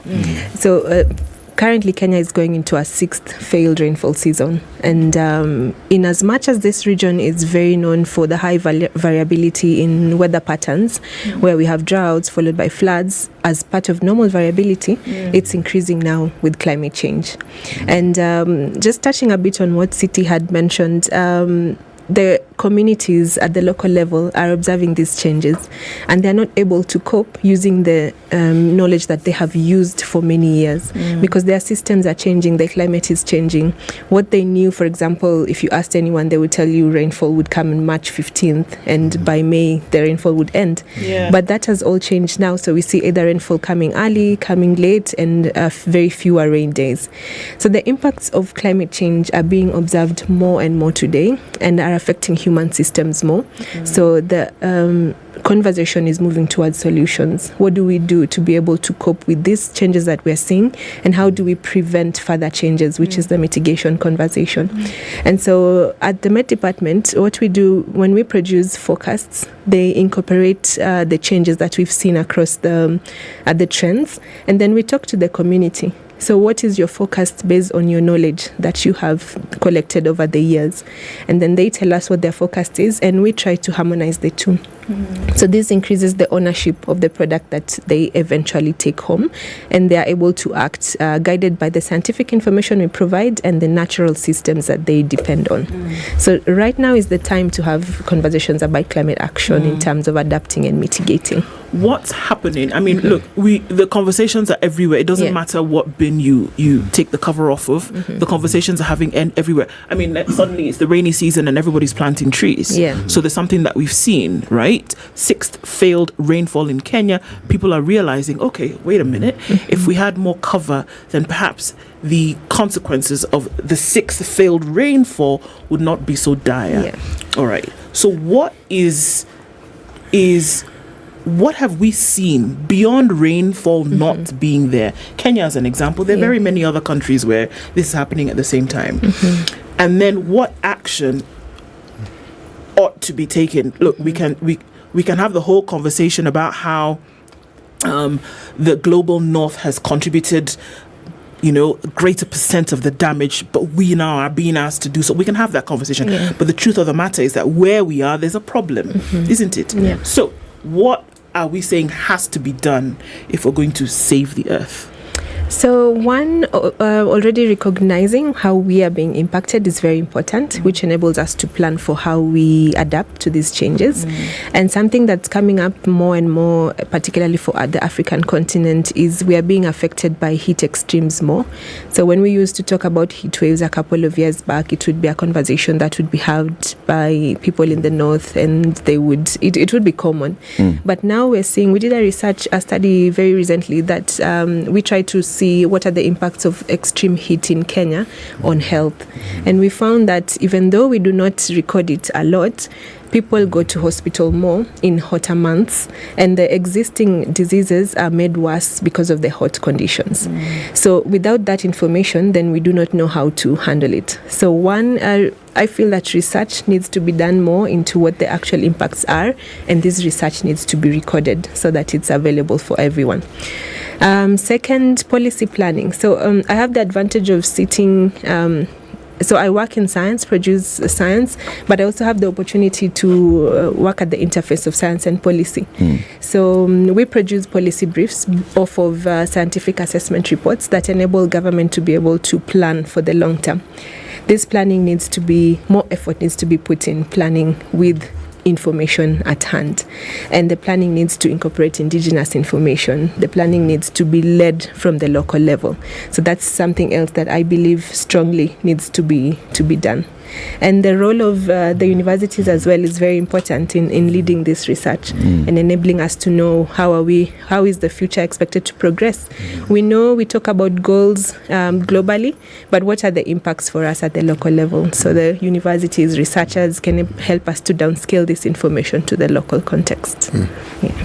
When you have this conversation about climate change and all, well, it's been mainstreamed. Now it's the conversation globally. All these words, climate change, climate action, these are the buzzwords now. If you don't have this and sustainability, if you don't have this in your country, then just move out of Earth and go set base elsewhere. However, like we've seen, like in the Sharm el-Sheikh conversations, it's all talk, and there doesn't seem to be much action that comes out of it. Now, the Intergovernmental Panel on Climate Change, it's the world's most authoritative climate science body, has been working on these assessments, and of course that's part of the conversation that we want to have today. And you've come up and seen, all right, so number one, it's beyond question that human beings have contributed to the situation we are in today. Number two, it's beyond question that use of fossil fuel has led us to where we are today.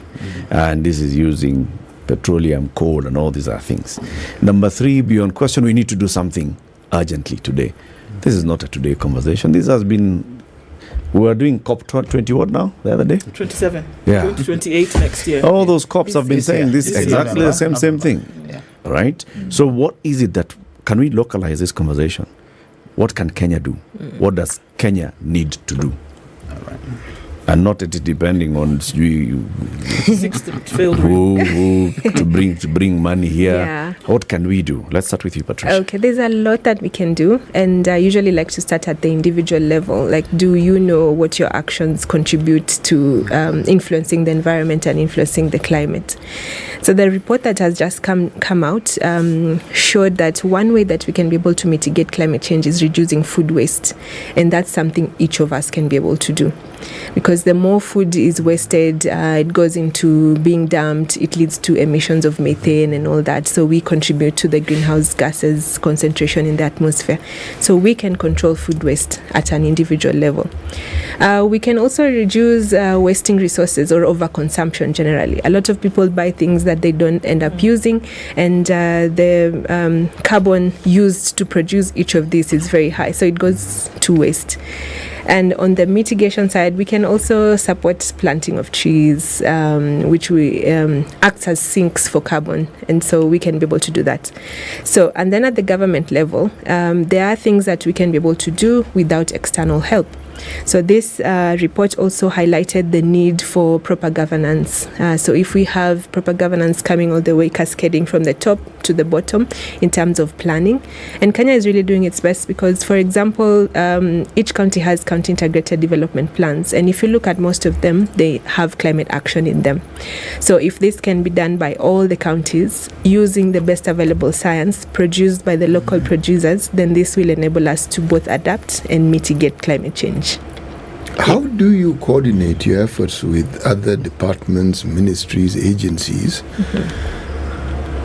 in communicating this message so that it is actually understood? It's one thing to talk about it, it's another thing for it to be understood, because in the absence of that understanding, whatever you anticipate as being an action that might be undertaken will not be undertaken. And even if it's undertaken, it may be undertaken wrongly. Yeah. So the Ministry of we are under the Ministry of Environment, the Kenya Met Department, and under them we work together with, for example, the Climate Change Directorate in communicating this. So, for example, when the report of the IPCC Working Group 2 came out, which is largely based on impacts, vulnerability, and adaptation, we did an outreach. So we did an outreach, and it was publicized. So it was a webinar, and we invited stakeholders from various sectors. We invited researchers. We invited, and I see you smiling, so yes, I anticipate a question. Yeah, and so this enabled us to let the public know what is this report saying and what are the impacts for us. That's one thing. The other thing is we develop policy briefs, and this is mainly for policymakers, for them to use that information for planning. And so the Climate Change Directorate mainly organizes a lot of the outreach that we do. We're also on social media. We're on Twitter, we're on Instagram, we're on Facebook, and we try to put out information as well from using those channels. Do you have a communication department within the ministry? Yes, we do. What do they do?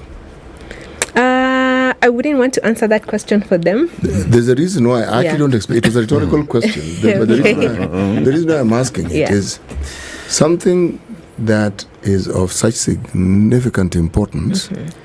The effort that you've made is commendable, but essentially it's a kick-starting of a process. For it to take root and for it to be as effective as you require, there's the continuum. Yeah. That's where now the communication department and my question of what they do comes in, because you started, that's not your job. They pick it up and they go along with it. And so, have they gone along with it? Well, I think they're doing their best. We're here, aren't we? Having this conversation. 27 minutes to 10. Time for that break. We call this the Minute Maid break. You've heard of it, Patricia? The Minute Maid break. Is that related to the juice? Yeah, I've heard of it. I see. I'm with the times. Clearly. But tell her why. So, in all the different flavors that Minute Maid offers, here's an opportunity to take an aha moment. It looks like we need it with that question coming from CT. So that we can now come back to refocus and say, okay, I need a moment where I can refresh and get back on the wheel. And so here we are, Minute Maid. It gives you that moment. You can come back into it. Let's take that break. We'll be back shortly. We are having a climate action conversation, not just climate change. And our guest this morning, Patricia Nyinguro, she's a climate change scientist and principal meteorologist at the Kenya Meteorological Department. And Cromwell Lukorito is an agricultural meteorologist and a lecturer and researcher at the University of Nairobi. Back shortly.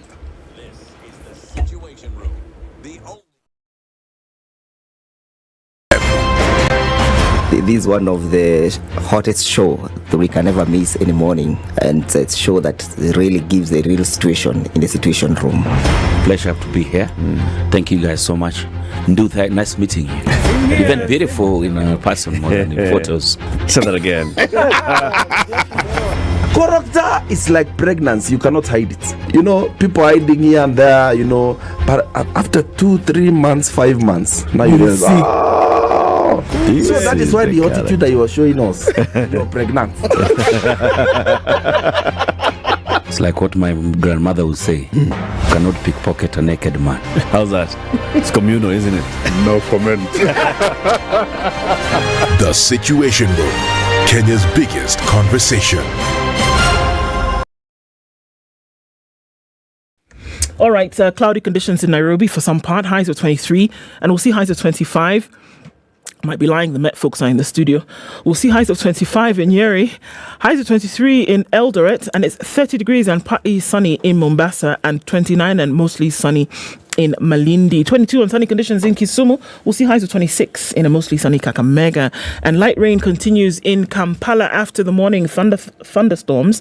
It's mostly sunny at 27 in Dar es Salaam, and it will see partly sunny conditions at 14 in Johannesburg. It's partly sunny now in Lagos, highs of 33, and we'll see highs of 31 in a sunny Kinshasa at 23. Looking out into Beijing, it's a sunny afternoon going into evening at 20. And we'll see light rain in Paris this morning at 4. 7 and rain showers in London going to highs of 9. And it's mostly cloudy still Monday night in New York coming into Tuesday. We'll see highs of 11 and lows of 3.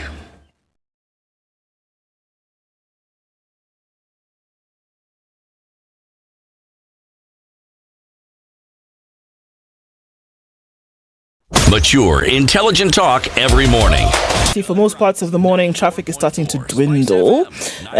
Much better looking on Kiambu Road. We'll still have a little bit of heaviness on the Thika Superhighway coming in through towards Pangani. James Gishuru, some traffic as you head out towards Waiaki Way, but it's still heavy coming off Limuru Road. What was happening on North Airport Road, much better now. Clear, free through towards Outer Ring. Let's keep an eye on things through the morning. Talk to us on SpiceFM, KE on Twitter.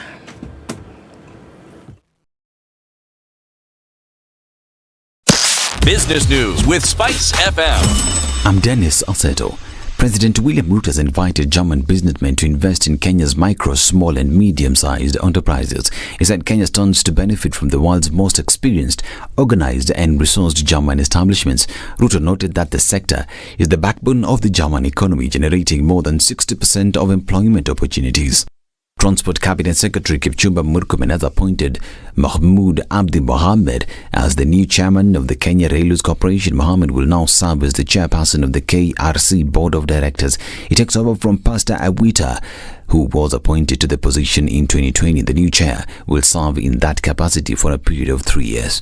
The Central Bank of Kenya has approved 10 more digital credit providers, pushing the total number of registered entities to 32. They include Enjoy Credit Limited, Asante FS East Africa Limited, and Colcos Enterprise Limited. Others include Edomix Limited, Extended Money Service Limited, Fourth Generation Capital Limited, and Jumo Kenya Limited, among others. Kemri Wellcome Trust Research Program is looking for an assistant research officer with a bachelor's degree in biological sciences with at least 1 year of experience in biomedical research. Suitable candidates are required to send their CVs and cover letter by 5th of April 2023. Visit jobs.digga.co.ke for more information on these and other jobs. Digga Jobs, your credible and trusted jobs partner. Spice FM Business.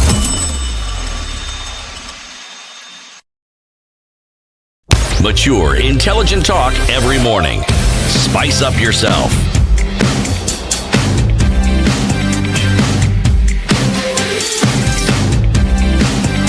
Mornings done right. 94.4 Spice FM, Nairobi. And we've got the two weather people in the studio teaching us about climate change and climate action and what we need to do. Now, we have heard it very many times. Africa is bearing the brunt of climate change. And then we've also heard it that the industrialized nations have contributed a lot to the situation that we find ourselves in. And then I asked you, Patricia, what can we do? And you said some very basic things that I know sound very easy and simple. First, let's reduce our food wastes. Simple things, because food waste contributes to methane, carbon.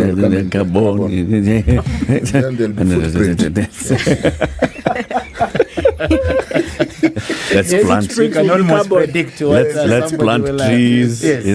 Let's not over consume. Don't just go and buy things that you don't need because the process of buying is basically producing them.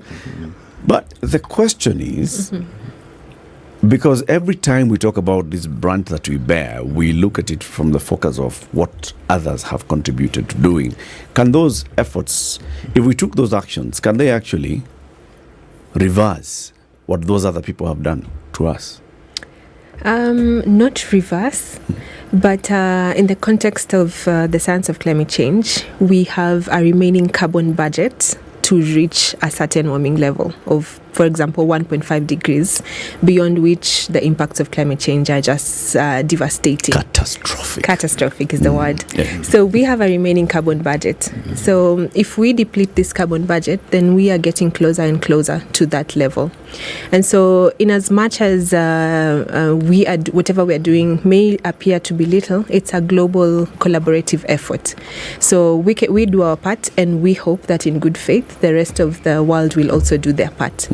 Unfortunately, the history has already taken place. The warming has already happened, and we have enough carbon to sustain warming for a couple of years into the future as well.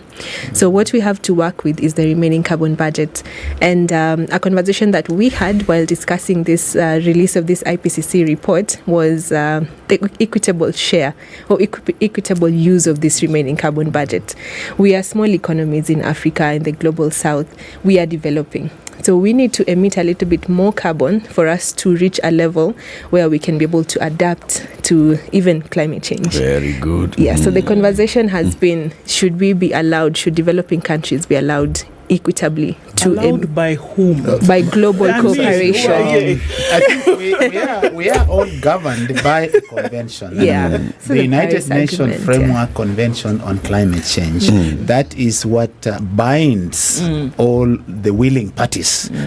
Right? Excuse me. I'm sorry. Can I come in just to ask a question? It is the word allowed that is bringing all these things. The convention that came about, at the time it came about, was realized after the conveners had already developed. Well, it's correct. And the damage had already been done. That's correct. So now they're telling majority of the countries in the global south, actually, you know what, we're all right, but things have gotten really bad. So let's come and have a very happy meeting and tell you guys that actually, you know what, if you do this, you're contributing even more to the detriment of the earth. Is it really Meanwhile, we've already done. Well, is that an honest conversation? No. Let's separate the politics from the science. Okay. The two streams come to intersect at some point. This is scientific politics. Yeah, what I'm saying. Not political science. No, not political science. Okay. So they come, of course, to intersect at some point. Right. But facts be told. The guys whom we are holding to account for the historical emissions, our way developed. Even the material that they use to pollute, of course, are Africa's materials. Yeah. They're Africa's resources. Right? Why, in the first place, did we allow that? It was our stage of development. Yeah. That gave them leeway for them to exploit our resources to their advantage. Okay. But that does not mean, therefore, even the current talk that we now also should appear like competing with them, right?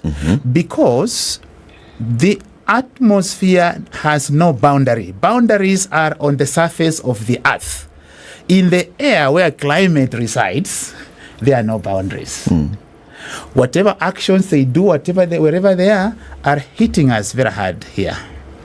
So if we can also attempt to compete, then we are putting even ourselves in a more precarious position. Why? Our vulnerability is so deep. One, because of our location. Because of our location. Look at the state of Africa. The only useful or productive portion of Africa is about 1/3 of the continent. Right? So if we are even going to compete with them and accelerate the temperature rise by even 0.1 in an environment where Africa is already experiencing very high temperatures to the level that's almost exceeding the tolerance limits of biological diversity, upon which we depend for food, right? Drying conditions, making water become more scarce, right? That even deepens our vulnerability. Okay. So what are you so saying? My take would be that yes, as these guys take care of their historical injustices, which we must hold them accountable, and that's why we are pushing in the UNFCCC process that they honor their pledges so that they can help us to adapt. As even we also undertake mitigation actions, because adaptation plus mitigation is equal to climate action. Sorry, please. Yes, no, please ask your question. Ask Cromwell your question. Cromwell. Yes. I understand what you're saying. Right. That you was already saying that, look, things are already difficult geographically. Yes. Right? We get. Yes. I understand. We come from that vulnerability. Now, let's park these conveners of this meeting to the side for a moment. Yes. Right. Okay? Yes. Even as much as we're having this conversation, it is impossible to remove them from it as participants in this issue that we are suffering from today. All right? Number one, from an environment perspective, if you have, for example, a dry piece of land and that it's getting hotter and hotter, are we saying that there is nothing you can do about it to reverse the situation? No. Is that what we're saying? No. Okay. We are not saying that. Okay. Fine. That's the first question. Right. So that you can now explain the entirety. Fine. Now, number two, are we saying that while you may do something to said piece of land, that you cannot do something else that contributes to development, whether it's manufacturing, whether it's industry, that those two cannot be running simultaneously? Is that what we're saying? No. Okay, please. Right. I'm sure you understand why I'm asking. Oh yes, I know. Because what we are you are hearing, just focusing us now. Because what we are saying is essentially what we're being asked to do is slow down your development because look here, you people in the global south, your environment is already gone to the dogs, and if you do anything more, if you dare develop any more, you will now burn in proverbial hell, literally, because your temperatures will go through the roof. Fine. So choose development or choose hell. And I'm saying these scientists who've said plant trees and do all these other things to reverse the effects of climate change, you can do the same thing while still developing. That's my argument. Very correct. And that's where I was coming in. When I lay down the equation. Adaptation plus mitigation is equal to climate action. Period. And our priority is adaptation, honestly. And within that arithmetic, the priority of Kenya is and its affiliates, Africa, and the other developing countries is what? Adaptation. Why? We are saying in this muggy situation, our survival comes first. What does adaptation mean? Does it mean? Loosely speaking, it is positioning yourself to live with the change. Okay. Yeah, so we have reduced rainfall. What do we do with that? Yeah, what do we do in an environment to increase the rainfall? Yeah, that's what I'm coming to now. That's what I'm coming to. That was the basis of that equation. What I mentioned, because City was asking the question about communication and what. Now, if we're saying that there are ways that you can actually increase your rainfall, there are certain things you can do. How then, when we're talking about climate action, then has work started with communities? I'm not talking about this hoity-toity thing where we all go and stay in nice 5-star hotels and travel in one. No, at the community level, Shamal Sheikh is a good international resort. Right. You know? At the community level, where we're saying, if you're rolling over your crop, are you planting trees? If you're chopping down trees for charcoal, are you planting 10 more in its place? What is happening at the community level? Fine. In fact, I have not tackled your questions. No, you haven't. I only laid. I was not preparing you. He goes layer by layer. Preparing you. So, one very important thing. which we must not miss is to understand our vulnerability. 1. 2, our dependencies, which we cannot let go, even in these global negotiations. And 3, our livelihoods, especially. You know, we are an agriculture-dependent nation, and by extension, Africa. Yes.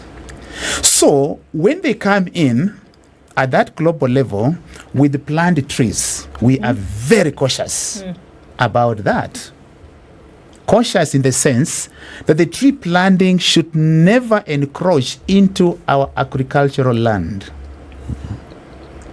Unless we have negotiated a stream we call agroforestry, which we are now steadily getting there, we can't allow that narrative. We can't just go with plant trees without plant skuma wiki. Indiscriminately. No. Because we argued even the convention, and they say whatever you do now to manage the temperature goal, you must not do it at the expense of food production. That was the score for the Africa and the least developing what? Countries. So it gives us a platform. Okay. So in this vulnerable situation of dwindling rainfall, enhanced droughts, followed by intense floods, deepening Africa's vulnerability, we are saying we can do something with even the water that we have. Like for Kenya, a narrative was crafted which I don't believe in, that water is, Kenya is a water scarce country. I don't subscribe to that. You and CT both. I don't subscribe to it Yes. at all. Because it's a management issue.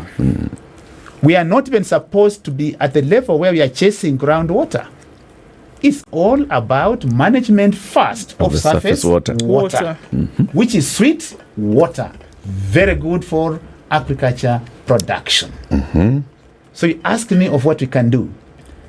Is indeed having a framework, a master plan to manage our surface water. How do we manage it? Harvest it, distribute it across the country. Hivo too. We can go and sleep. Okay. Why is that not being done? Well, now we are coming. Okay. It's one of the climate actions.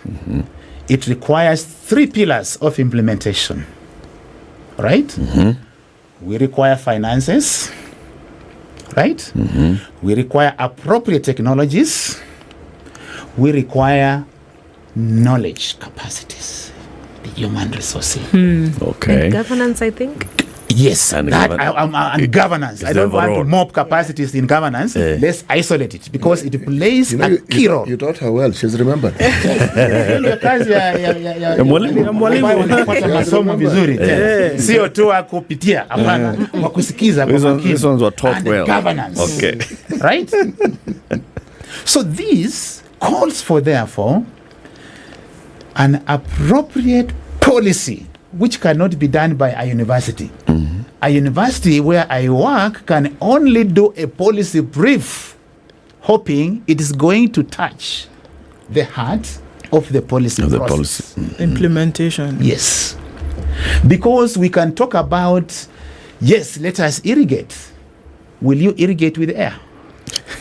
Actually, you could. Because well, it may not use any results. No. Get water from air. I mean it seriously. Because if you look at the sort of technology that Israel, which is really a desert, have come about, they have actually produced water from air, literally. Of course, but it's processed air to generate that water. Is it. But I'm saying air as you can't just do it as raw today. Are you going to irrigate with it? The answer is no. So, but Mwalimu, as we speed up the conversation, right? I think the argument, and that's where Ndu was very strong, is the second bit. Yes, the technology. The technology. Who currently owns the technology? The technology is those people who is owned by the West. Bas. I was coming to that. It's owned by the West. So can we develop our own technology? It's have muzzle you, right? And that's why they can pull us around with their wishes. With their own stories. So the question is, why are we not innovating? Yes. Why aren't we crafting appropriate technologies to our context. But Prof, I think we are. I think we do. I'm asking that question as a thought-provoking issue. Because if we have those technologies in place, then why have we not deployed them? You know, I think they're even being deployed, if you ask me, because... Yes, let me ask you. When you talk about technology, you are talking about water harvesting. What do you need to have a water pan? This advanced technology, what do you need to be able to lace the surface so that you can retain the water? What's this big thing you need? Well, you can have the water there in that pan, but is that sufficient? But it's a start. Yeah. It's a heavy investment.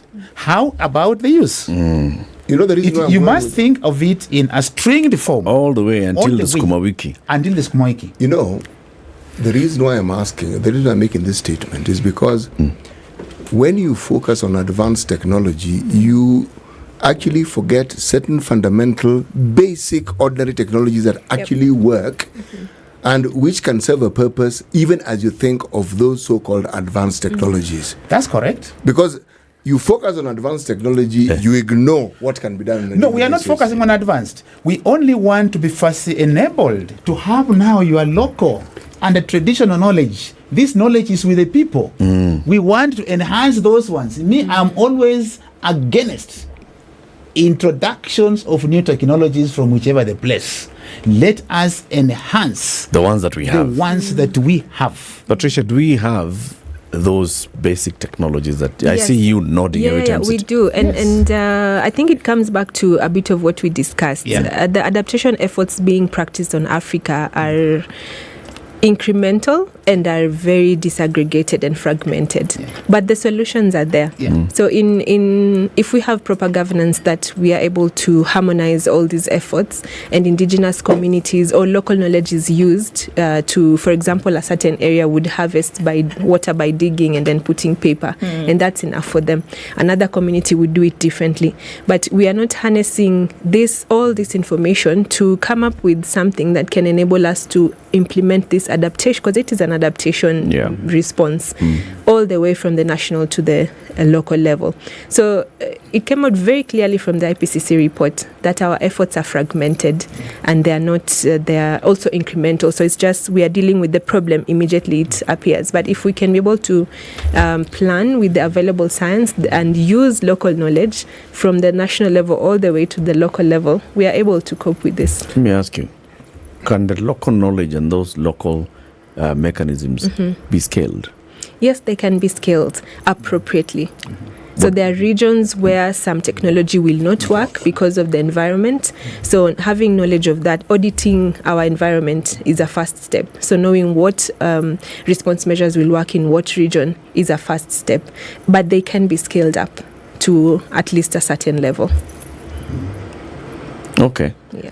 So what do we need then from others? We don't need anything from anybody else. We absolutely need a lot from them, and it's from the point of view of holding them accountable for historical emissions. But we can also use whatever we have already to start this conversation. It always sounds like, okay, and that was a conversation in Sharm el-Sheikh, reparations. Yeah. Does it come to that? Yeah, it kind of does. They need to pay us. They need to, because how long the conversation is, and how long it will take to actually actualize. We are having personally, I find that sorry, Patricia. I find that we seem to be wearing ourselves out because of that push as Africa. At times, I think a bit weirdly, but I have always not regretted, because unless we think differently, we are not going to liberate Africa. As we push, for that CBDR, a common but differentiated responsibility issues, let us be doing something at home and doing it differently. From even our own resources. You want to tell me, Sid, Eric, and Ndu. Yes. 2 weeks down the line, I have arrived this morning from Western Kenya. You will be reporting flooding. Right? You'll be reporting what? Flooding. Can we manage that excess flows in our river channels? We can. And that's bring it to the Maus or the Timboroas, which are the highest grounds in this country, apart from the mountains. And that water can use the natural channels into our farms. to get into every corner of this country. So me, the narrative of people telling me every day, I'm almost getting tired listening to these old tales. Oh, we don't have resources, we don't have what? Can we start small with what we have? We end it there. The losses we had in Cromwell, the other day. Thank you. Imagine our time is up. Just when we were starting. I know. Just when we were starting. I didn't know how long because we have not gotten to the core. Imagine. This is You'll so that come we can back. come back again. You see? Yes. Gladly. Well, as I just sum up, Eric, we had myriad losses and we are still undergoing losses on something we can do. Yes? As a country. We have solutions at our fingertips. We have everything. We have everything. This Baker mentality, I think we must just come out of it. But they should pay them. But they should For them, they should pay. The historical injustice to me, we pursued. But let not all our energy be on that one. I agree. Yeah. Let's be doing something and doing it differently. Okay. Thank you very much. Cromwell Lucorito is an agricultural meteorologist. He is also a lecturer and researcher at the University of Nairobi. And Patricia Nyinguro is a principal meteorologist at the Kenya Met Department. She is a climate change scientist. Thank you very much for joining us today. That conversation, when you Thank come, you very much. Come again. We're looking forward. No, we are looking forward because we have not gone to the next phase. We have just been at the introductory level. We've just touched the surface. We need to discuss this science issue very deeply because it's that capacity that's lacking. That's true. That's true. You're passionate about it. It's Yes. good to hear. 2 minutes after 10. Thank you very much for tuning into the Situation Room today. We'll be back tomorrow morning, God willing. It's now, I just said it's 2 minutes after 10. Have a lovely day.